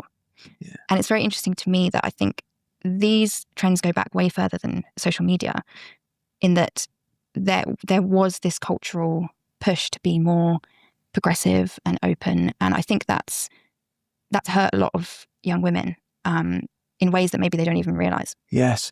You mentioned this in passing in the book, but you talk about how liberal women, or conservative women will have their locus at the center, and liberal women have their locus at the further out. Is this what you mean by that? Or is that something else? It's related. So there's the locus of control where you feel like external forces sort of dominate your life rather than you have control over them, which is really bad for your mental health. It's correlated with anxiety and depression. Can you explain that to me? Sorry. So basically, conservatives tend to have a more internal locus of control.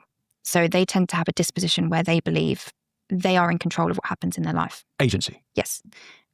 Liberals tend to have an external locus of control where they feel that things just happen to them.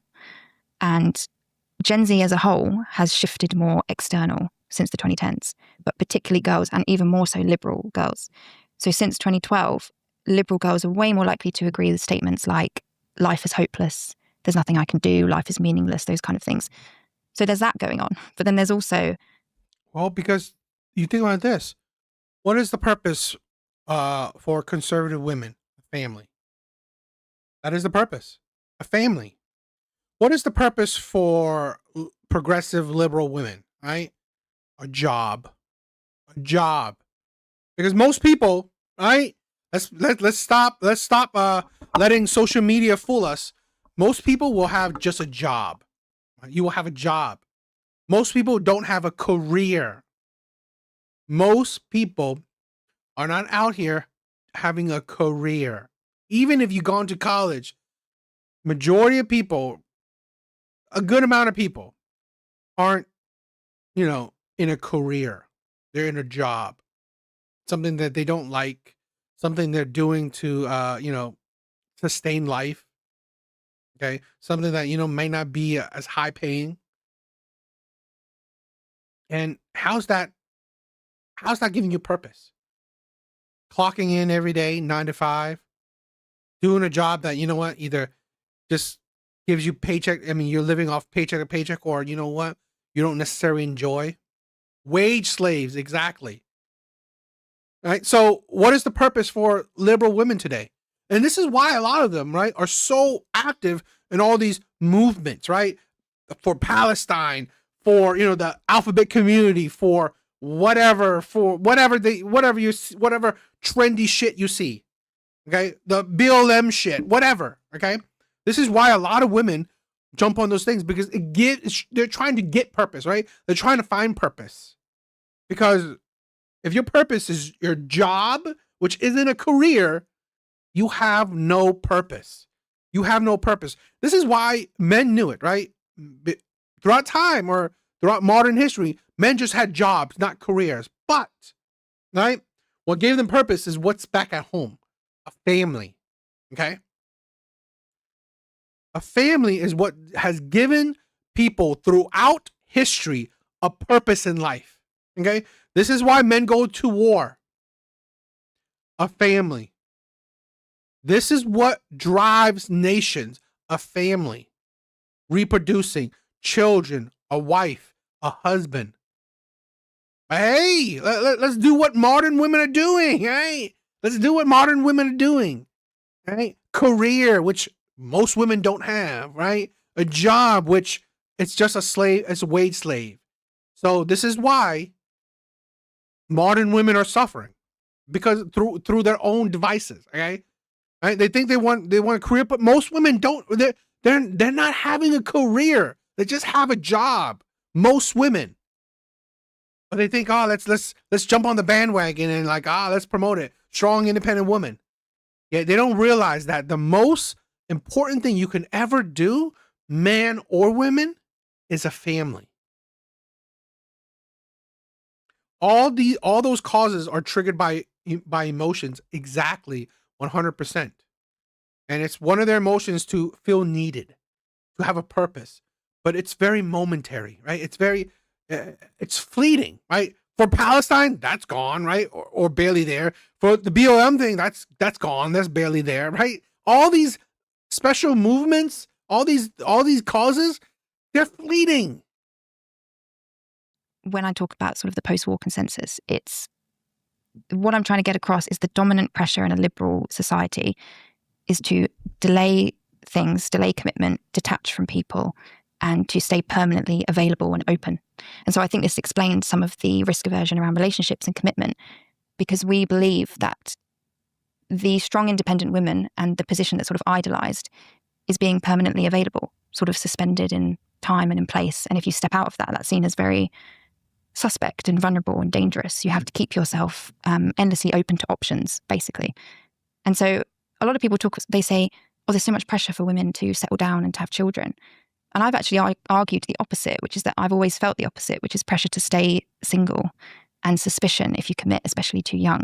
And I think that's because we've grown up in a liberal culture. And sort of fundamental to liberalism is a suspicion of restraint. And that inevitably becomes a suspicion of relationships, because they impose limits and restraint on people. And so the argument is basically that social media exacerbated all of this, but it's happening in a liberal culture with liberal sort of priors and assumptions that make it unmanageable. Wow. The paradox then, to tie it back to the political side, is that they don't want constraint, but in moving the locus away from themselves and towards, let's say, more communist parties like the Green Party and far left parties, they actually, it makes sense because they want the state to remove their own agencies. They want to give their agency to the state. Yeah. But where it doesn't make sense is those states are totalitarian, or would be. Or perhaps that's just a failure in foresight. I think what's happened is we undermined the concept of any authority. So in a sort of liberal culture, you say to women, it's bad to have an authority imposing something upon you. And so you need to be free and open. But the thing that I say in the book is that we're never free. There's always an authority, but we've just now shifted the authority. So it might be the government instead of your dad. Yeah. Instead of a protective father figure, you might now displace it onto. Which is quite hilarious, right? So that's modern women in a nutshell, okay? So you're not going to listen and obey your husband, right? You're not going to listen and obey your husband. But what you'll do is listen and obey your boss, another man. That's what you'll do. Makes sense. That is women in a nutshell. I'm not going to listen and obey a boss What I'm going to do is switch it and listen and obey a boss, a male boss, which most of the time makes sense. The person who cares about you, right, cares about your future, cares about your life, cares about your well-being, right? Not because they want to use you, no, because they're in love with you. You're your wife. You're the mother of their child, right? Instead of that, the man that actually cares about your well-being, right, cares about because they love you. No, you're gonna switch it up to give that power to a man that doesn't give a shit about you. He just want to use you. Makes sense. The government, or instead of a husband, for example. Or instead of God, if we mentioned the falling religiosity and church attendance. Basically, any previous form of authority, maybe it would be a religious leader in your community, it's now been replaced. And I often think it's replaced by these influencers or these therapists. They become the new arbiters of right and wrong. Yes, the therapists. And that's what Abigail Shriver wrote in her book. And you explore a little bit of that in the book. That is pretty concerning. I think you've really got to the nub of it there. There's something I wanted to show you because it ties together some of what we've just talked about, particularly in that interplay between the state and motherlessness and the individual woman. So I'm going to ask our Zoomer producer, Will, who, despite my occasional negative comments about Gen Z, I'm a big fan of this Gen Z. So we just had a by-election in the UK, and Reform UK, the candidate was Matt Goodwin, friend of the show.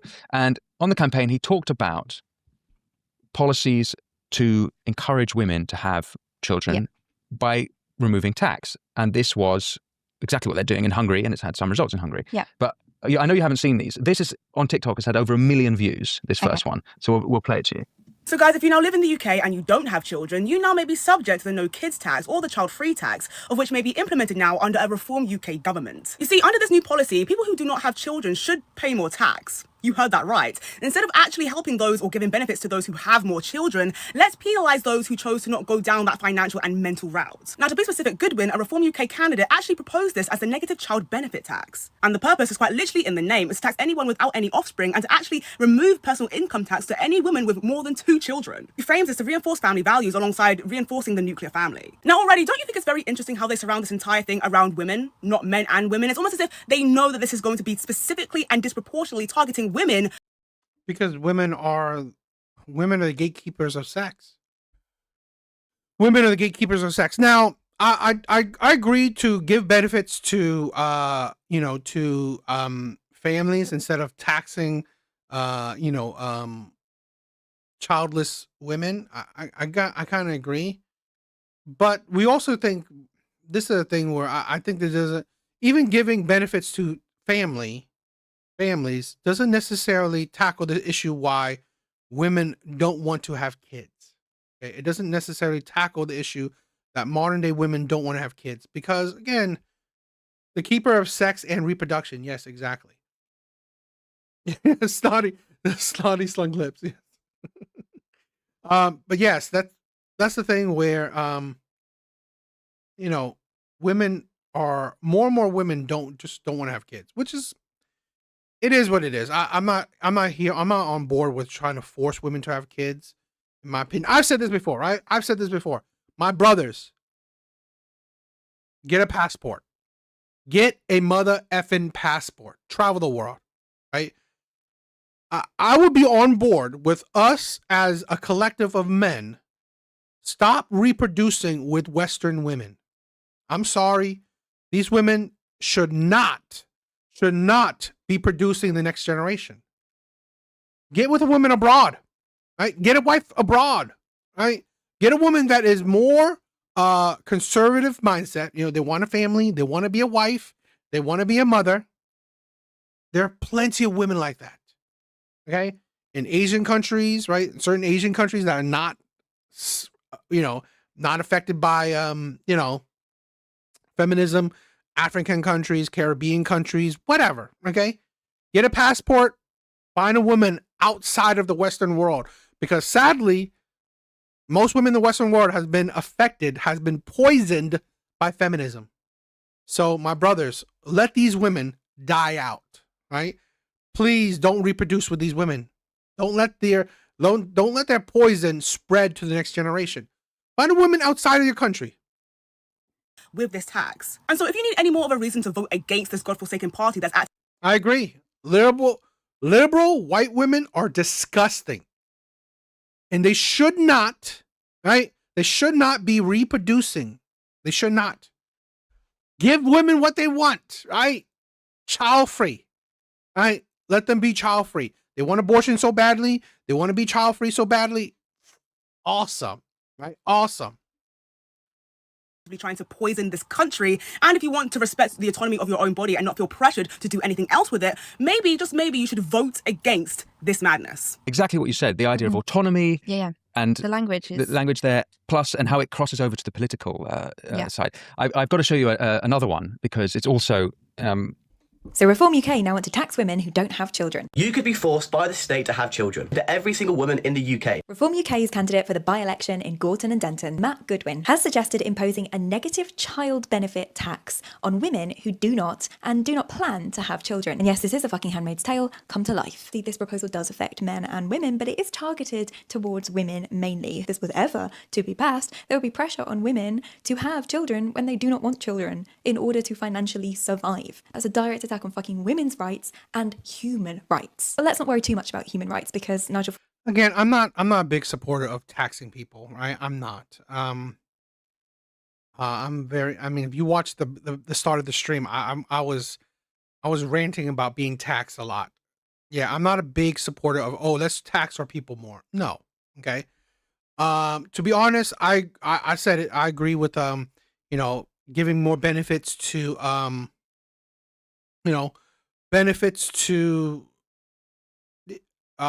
for married couples or, families, right? I also, controversially, right? I think might be controversially, make it easier for men to marry out, right? If a man in your country is going to marry a woman outside the country, make it easier for him to bring her into the country. I think that will be a boom. Stop with the whole thing that we need immigrants, right? Stop with the whole shit that we need immigrants in our country. Stop it, right? What we do need is the men in our country to find wives abroad and make it easy for that man to bring her over, right? Make it easier for that man to sponsor that woman in here. I think that will be a big boom, to the population. I think so. Right? You worry about birth rate declines? Well, let men travel outside of the Western world and find a woman out in another country. Right? I mean, like, controversially, I don't know if you guys know, right? When I went to Vietnam, I have a girlfriend now. I want to start the process. I want to hopefully one day bring her to America, right? That's the thing where, I think I think most men would benefit from that. And again, I'm a proponent of what I say, right? I've told my brothers countless times, get a passport, travel the world, find a woman outside of the West. Find a woman outside of the West. Do not deal with Western women. I'm sorry. I will be a big proponent of it. My brothers, do not deal with Western women. No, to be honest, I have money here, right? I have a house here. I have my stability here. But again, it's how you do it, right? It's how you do it. So, because we're same culture, same languages. So, and I'm in control of my shit. So. Raj does want to take us out of the European Commission for Human Rights. So don't worry about that, because we won't actually have any human rights if we do vote Reform UK. Now, Matt Goodwin has also suggested that he removes personal income tax for women who have 2 or more children, again, encouraging women to birth offspring that they do not necessarily want in order to be controlled financially. Matt Goodwin also says that he wants to create a pro-family culture in the UK, having a national day to celebrate parenthood. Now, he is proposing that this National Family Day is really special if you have 3 or more. I'm saying there's a risk, right? There's always a risk with that, but it's how you pick them, right? To be honest, it's how you pick them. I believe women of outside of the Western hemisphere, right? Outside of the Western world, outside of Western ideology, women are more they have a higher percentage of not divorcing, right? I'm not saying divorce is, not like 100% not there, but they're not as likely to divorce.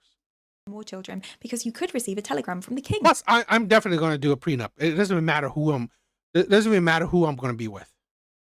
If you didn't know that this lunatic is also a presenter 3 times a week on GB News. Now, if you are considering voting for Reform UK in the next election and you follow my account, then I'm not going to ask you to unfollow me, but I am going to ask that you go back and watch the videos that I've created and you educate yourself. Quite phenomenal. I mean, I get it, right? I get it. But my problem is that I don't have any I'll see, right? I'll see what happens. I'm not I'll see what happens because I love America. I love America, and I don't see myself not living in America. So that's my no. Eva Eddie, like seriously, the things you're warning me about, I've been talking about for years. But it's my thing is like I gotta weigh the risk, right? Because I love America. I like Vietnam, but it's like I love America, and I can't see myself not living in America. As much as I hate certain things, I still love America, right? And it's given me so many opportunities. Okay, so I don't know, right? I mean, again, I'm not in a position, right? I'm not like a millionaire where I could definitely live wherever. So we'll see. I mean, I'm still mulling things over, so there's no real rush, but thank you guys. Specimens there. There's 2 things there. There's the policy itself, which we'll come back to, but it's actually these individuals and the way they're talking. Yeah. It's everything you talked about. It's worth just mentioning that Matt Goodwin's not suggesting taxing women without children more. He's saying remove tax from women who have children. No, but they're saying they'll be forced to give birth. Yeah. So that is the... Okay, I didn't know the specific yet. So removing taxes from women with children. Literally, they're not saying tax women without children more.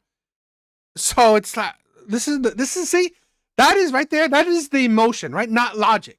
So, and if you just listen to those women, you would think, oh my God, they're taxing women. They're just going to tax women without children more. Right? But if you listen, he's saying that that's not true at all. Just saying that they're going to tax women with children less. So, I mean, you're still getting taxed, right? The women with children are still getting taxed with their tax, but they're comparing themselves to the women with children. So you're going to be forced, right? Forced to have children because you don't want to get taxed. No, you could just not have kids and get taxed like you were before. Again, it's sort of the post-war consensus mindset that any encouragement of anything that could remotely hint at conservatism is being forced, controlled, imposed on you. It's an authority imposing something. Even the mention of The Handmaid's Tale is always The Handmaid's Tale. Yeah, I should read it, but what is this obsession with that book? I think it just embodies the how they view. I don't know anything about it. I mean, like I'm assuming this is a guess, right? Because I don't know anything about The Handmaid's Tale. I'm assuming it's a world where people are forcing women to give birth or controlling women and making them give birth. I don't know. I'm assuming. My friend has a Filipino wife. They have been married for 25 years. She is still very traditional. This again, Red Dwarf. Exactly. Right? I mean, like, yes, it's not impossible, right? It's not impossible that if you get an Asian or a woman in those part of the world, you get divorced. I've heard plenty of it, but it's less likely, right? It's less likely because these women are more family oriented. They're more traditional. Okay. So there's a bit of propaganda, right? There's a bit of propaganda, in our little sphere of the world, right? Oh my God, don't bring these women over here. They're going to be, they're going to be modernized or they're going to be westernized and all this stuff. I know plenty of people who went over there, came here. They're not as Americanized as you may think, right? So again, they're Americanized in the sense that they're making money themselves, right? But they're still very family oriented, very traditional. The caricature of how they view conservatism, which is that it's closed, it's authoritarian, and it's rather than encouraging something natural, which is women having children, and thinking that that's, you know, a wonderful, meaningful thing, it has to be framed as an imposition because, again, having children by its nature is a limit on you, and you come. Yes, I agree. Risk management is risk assessment is very important. I 100% agree. This is why, guys, right? This is why I say, okay, get a woman that actually wants you. And I believe that, see, this is my thing, right? I'm going to preference, this is my personal thing. I found a woman that wants me for me, okay? Now, hypothetically, maybe she's lying, okay? But that's why I'm not rushing into things. You're figuring things out, right? You're understanding things, right? You're trying to, again, this is why I said the important is be fucking smart. Be smart. Don't be an idiot, right? And I see there's plenty of videos. I see plenty of things. A white man going into Thailand or Cambodia or whatever, right? Finding your little Filipino wife and thinking that, you know, you have it. No, because you're simp, right? You're a doormat. You're spineless. My thing is I'm the leader of this house, right? I'm the leader of this relationship. Plain and simple. I'm not desperate. I'm not desperate for nobody. That's the thing where you got to have a certain kind of mindset too. You got to have a certain kind of mindset when you're going into this. I'm not desperate for nobody. I'm not. Okay. So desperation is not going to control me being with somebody. So again, it's a mindset. And this is why I said I love Redpill, because it helped shape my mind. Now, certain men learn Redpill or whatever, and they still become weak-minded. Now they're aware of certain shit, right? They're aware of, like, you know, the risk or all the craziness of women, but they don't also add, you know, strength to the mindset. And I've said this countless times before, my brothers, strengthen yourself. Be the best version of yourself physically, mentally, and financially. Okay, that's another key tenet of Red Pill ideology is self-improvement. Improve yourself, right? Don't be the soy boy, the fat, lazy, useless, you know, basement dwelling incel. Don't. That's also another thing I'm talking about. Okay, if you're strong physically, mentally, financially, you're in control of your life. You're not desperate. You're not desperate for punani, right? You're not desperate. Oh, I need it. No. See, that's the thing. A lot of men have weaknesses. Okay. I'm not saying I'm perfect, right? Plenty of time I've shown my weaknesses, but still you have it in control, or you have it, you know, it's relatively controlled. That's the thing a lot of us men are lacking. Up against biological limits and reality. And I don't even give them my real name. Evil Eddie, you're crazy.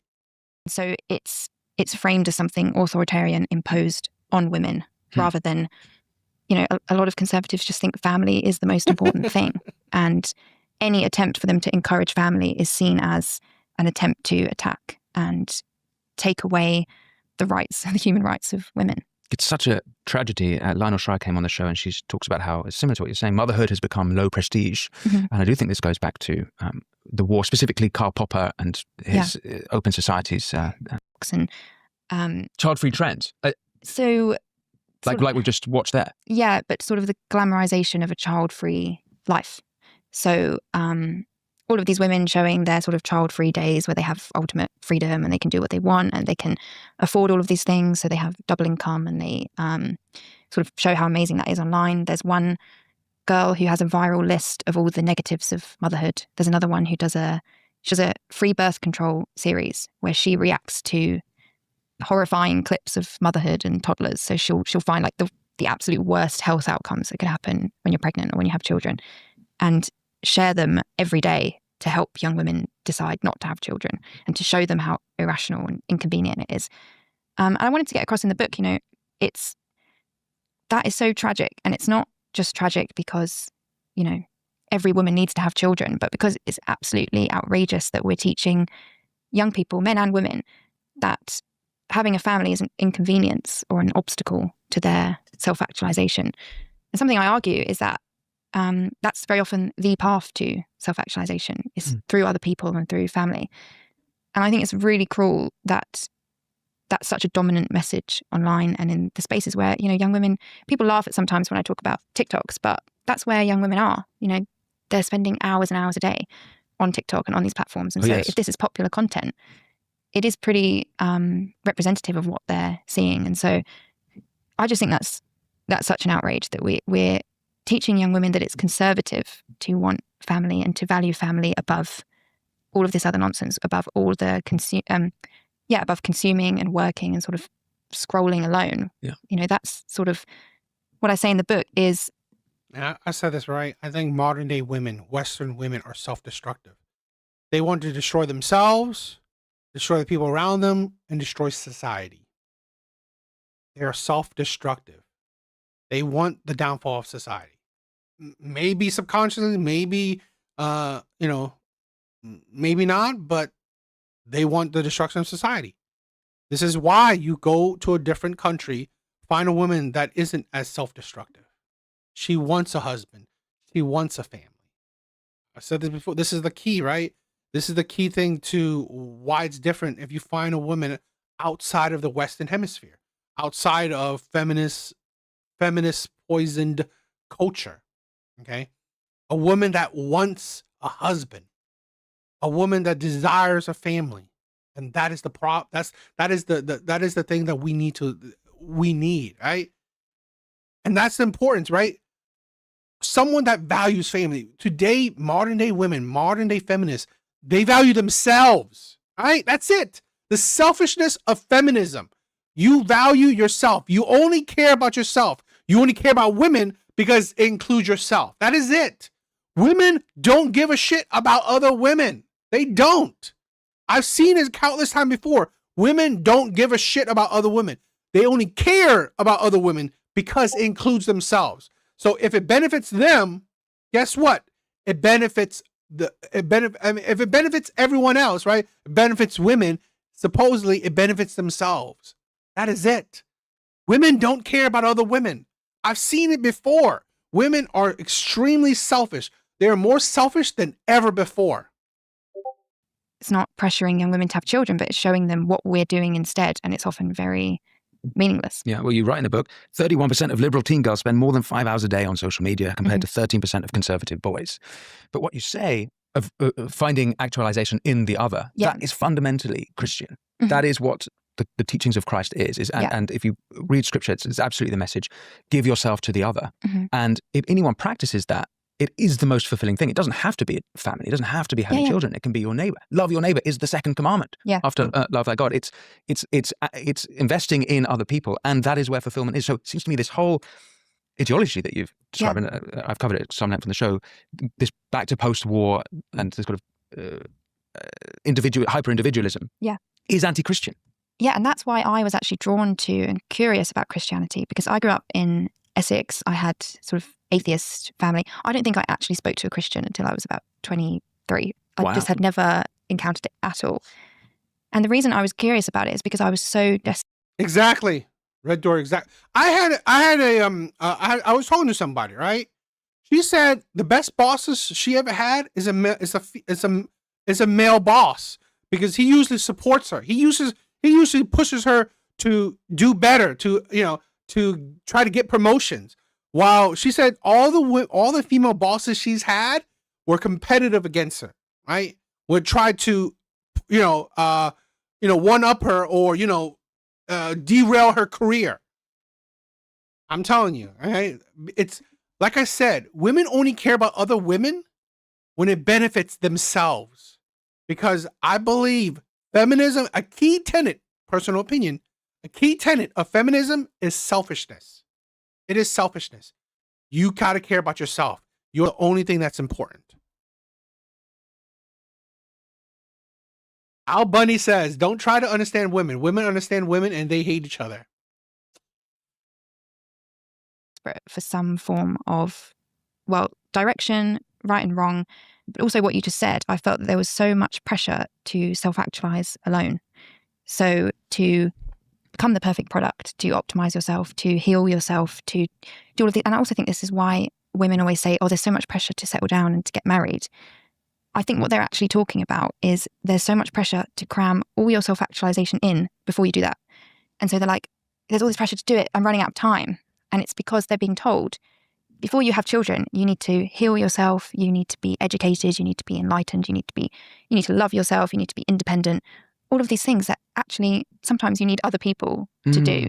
And also it's pretty impossible to do alone and pretty cruel to tell young women because we want to depend on someone and have a teammate in life. And so I really felt that pressure, which was, yeah, you need to become a perfect product before you can take on any responsibility. And then, of course, we don't want to take on the responsibility because we're never healed. We're never the perfect person. Yeah, wow.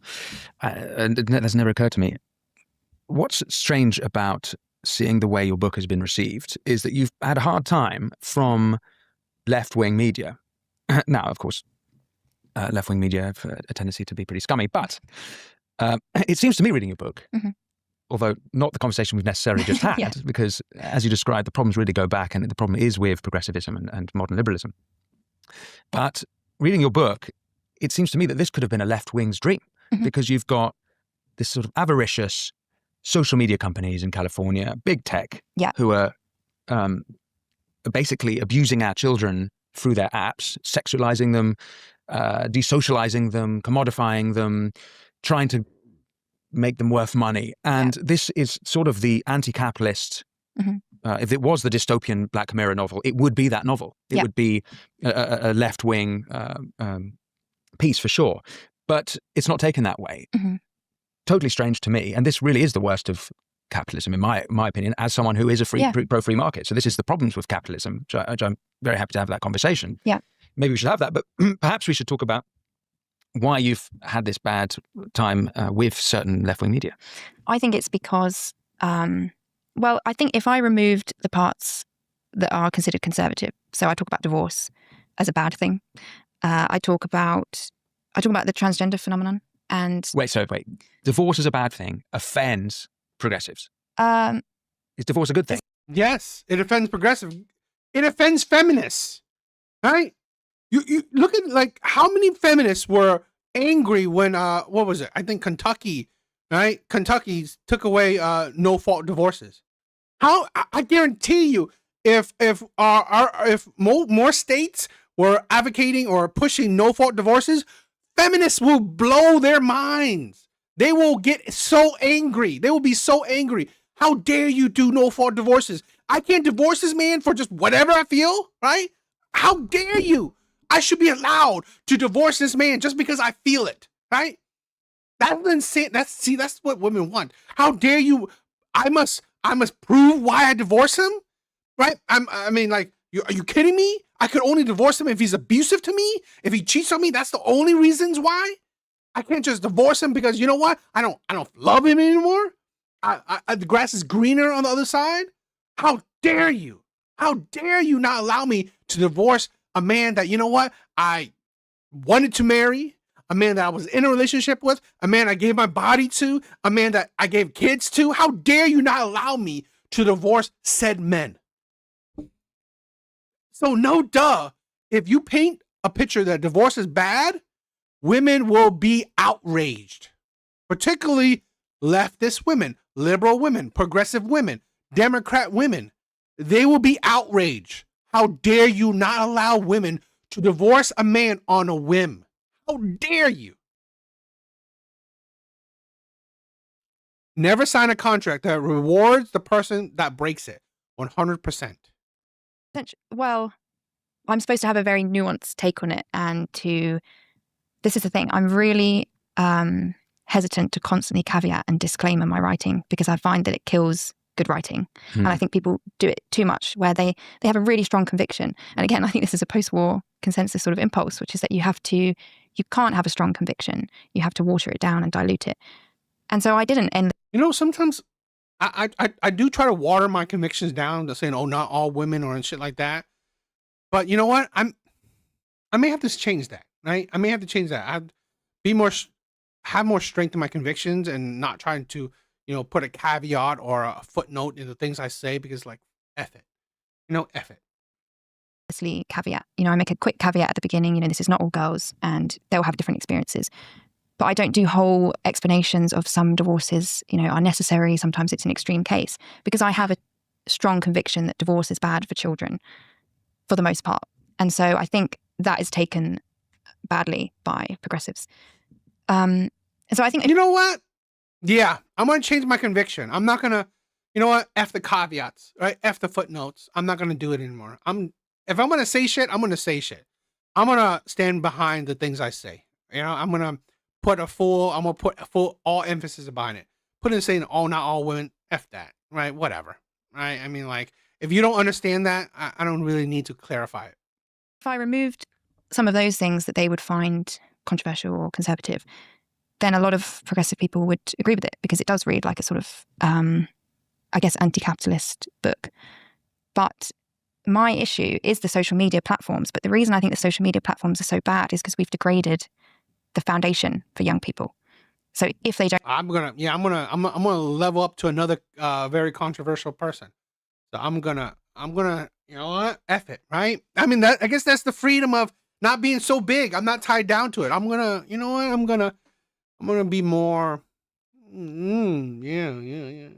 Don't have community, if they don't have authority or a sense of right and wrong, they'll get destroyed by these platforms because there's nothing to ground them. And actually, Jonathan Haidt talks about this, that Gen Z conservatives have come out pretty well of the whole mental health crisis, much better, well adjusted compared to liberal children. And I think it's because they have that grounding. So they have a sense of right and wrong. They're more likely to have a sense of belonging, community, probably believe in something bigger than themselves. And that acts as a protective mechanism online. And I think liberal children don't have that. Yes, but I don't think anyone, even most conservatives, are going to suggest that enforced religion is the answer to our problems that you've rightly highlighted. You mentioned in passing trans there. Yeah. I suppose that being the hot topic that it is still, even though there's all the evidence of how deranged the trans movement is and the damage. 100%. I've been silenced before on it, and I 100% think Transformers are disgusting. I'll be 100% blunt, right? Transformers are honestly a part of our society that needs to be deleted. I'm sorry. It's just another weak point in our society. We have a group of men that think they're women. I'm sorry, you need to be deleted. Right? Women are already useless as can be. Right? Today, women are as useless as can be. Right? So really, men thinking they're women, you're just being more useless. You don't even have the usefulness of being a man. Right? Now you want to be now you want the uselessness of being a woman. So really, since you're useless, you should be deleted. Plain and simple. So and like your mental instability is in question, right? It's not in question. You're absolutely mentally unstable. So really, do we need more mentally unstable men? We don't. We don't need more mentally unstable men. I'm sorry. We have enough weak men. Right? Now you're weak and fucking retarded? Nah, we're good. Let's delete them. I'm sorry. I'm gonna be controversial. We don't need men that think they're women. We don't need them in society. I'm sorry. What's the benefit? What's the benefit of these types of men? Okay? What's the benefit of these types of men? I'm sorry. Yeah. And evil it does to young people. But that is still a hot topic and it sort of triggers the left wing, you think? It's interesting though, because I talk about a lot of things that young women are watching online, or sorry, maybe I should say girls are growing up with online, and is then shaping how they are as young women. So I'll talk about sort of social contagions in the beauty world. So seeing lip fillers and rhinoplasties and seeing all of these AI filters and then mimicking them and the Instagram face, that is essentially a social contagion, is that you're watching and mimicking these influences. Social contagion is a Carl Jung concept, and it's mimetic behavior, which we tend to see with women, which makes sense, as you've already described, but we'll have seen it in, I guess you're applying it to the trans issue now. Well, I'm applying it to social media. I think social media, if you're going to talk about something like social contagion, that would spread way faster and easier with social media.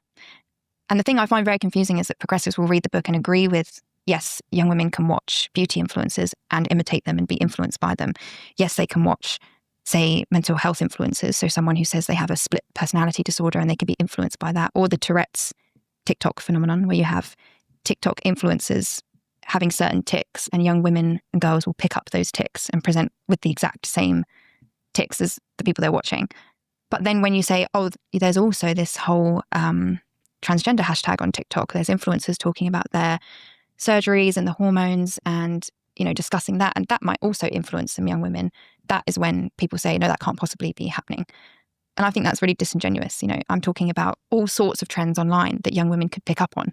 And that's just one of them. Yes. But there's certain ones where progressives then think, oh, she's done like a conservative dog whistle. The whole book has to be thrown out now. But it's all part of the same thing, which is that you're exposed to these ideas that 100%. It's a weakness. It's a disease. It's a weakness in our society. I believe that it's just another showing of our weakness. Delete it. Right? Delete it. At the very least, let me say this, right? I'm not like seriously promoting just deleting people. I'm certain people, right? But I'm saying that at least, like, let's just not promote it, right? I should not be seeing Transformers in social media, in you know, movies, TV, any kind of form of entertainment. They should not be promoted in mainstream media, in period. These people, right, are weaknesses. These people are honestly not a good representation of our culture. They should not be promoted. At the very least, I'm not promoting us just out and out and just deleting people, right? I'm not. But at the very least, let's delete their presence, right? Let's delete their presence. We're not actively like trying to, you know, show out retards, right? On, you know, on social media and shit like that. We're not actively trying to show like our disabled people. So why are we showing, you know, disabled grown adults, mentally disabled grown adults? And become more extreme over time. Yeah. It's the same with everything I talk about in the book. Well, the transgender phenomenon actually ties very much to the videos we just watched and this Rusty Reno thesis, post-war liberalism, because it is the atomization, and people being so offended about that issue is probably the same way they're offended by the idea that they have to, or that having children is be open to it's being another gender. Yeah, exactly. Everything. Yeah. It's hyper-liberalism. Yeah, and I think that's, I don't know, there's the thing I don't understand about that is it's just another trend online. And I think sometimes, again, with the child-free stuff, that's another trend online that I'm talking about. And I think anything that's sort of slightly could be coded conservative, people think, oh, you're saying that because you're a conservative. But I do lay out a lot of other trends that conservatives aren't talking about. And I actually think that conservatives should talk more about capitalism and companies and the effect of industries. One of my favorite quotes from Rusty Reno is he says, just because you're troubled by the effect of consumerism on our souls doesn't make you anti-capitalist. The same as if you're troubled by the sexualization of children or pornography doesn't make you anti-pleasure. And that is really, I think, missing in a lot of conservative discussions, is that, you know, I can have some conservative opinions, but I'm not willing to pretend that these companies are completely harmless because I believe in free markets. You know, it can be a complex position. That's a really good observation. Perhaps not enough is done on the right to call out the problems of the excesses of capitalism. And one of those excesses for me is monopoly power. For me, monopoly power is the same as communist power. It's the same downside effects without a free market. But I did think Adam Smith called out those writing about those things even in the 18th century. So it's been in there, but perhaps more needs to be done perhaps to call out those things. We need to make it easier to criticize. I think there's just an assumption that if you're talking about companies, you want to restrict freedom and you want to ban things and implement policies. And actually, I don't really talk about the, you know, banning children off social media because I'm very skeptical of the online safety bill and the unintended consequences that might have. Yeah. So the online safety bill, this was because a 14-year-old called Molly Russell. I think that's it. I wanted to watch this. I mean, it was a little bit interesting, right? So she had some interesting things. A little bit good things to react to, right? So I thought it was interesting.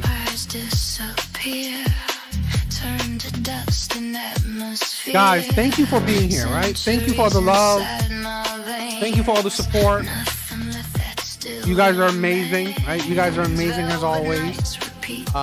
Evil Eddie, I love you, my brother. I love you, right? Thank you for being here. Laughing Man, I love you. Red Door, thank you, my sister. You guys are amazing. I love you guys. I really think you guys are absolutely amazing, right? I love you guys. You guys give me so much support. You guys show me so much love. So, yeah. That's it for tonight. Please check out my other videos. Please Please subscribe if you haven't subscribed. Yes, please like and subscribe. It helps me out. All right. Please check out my other videos. It's a big plus for me. You guys are amazing. Yeah. Guys. Red Door. Love ya. Shadows empty air.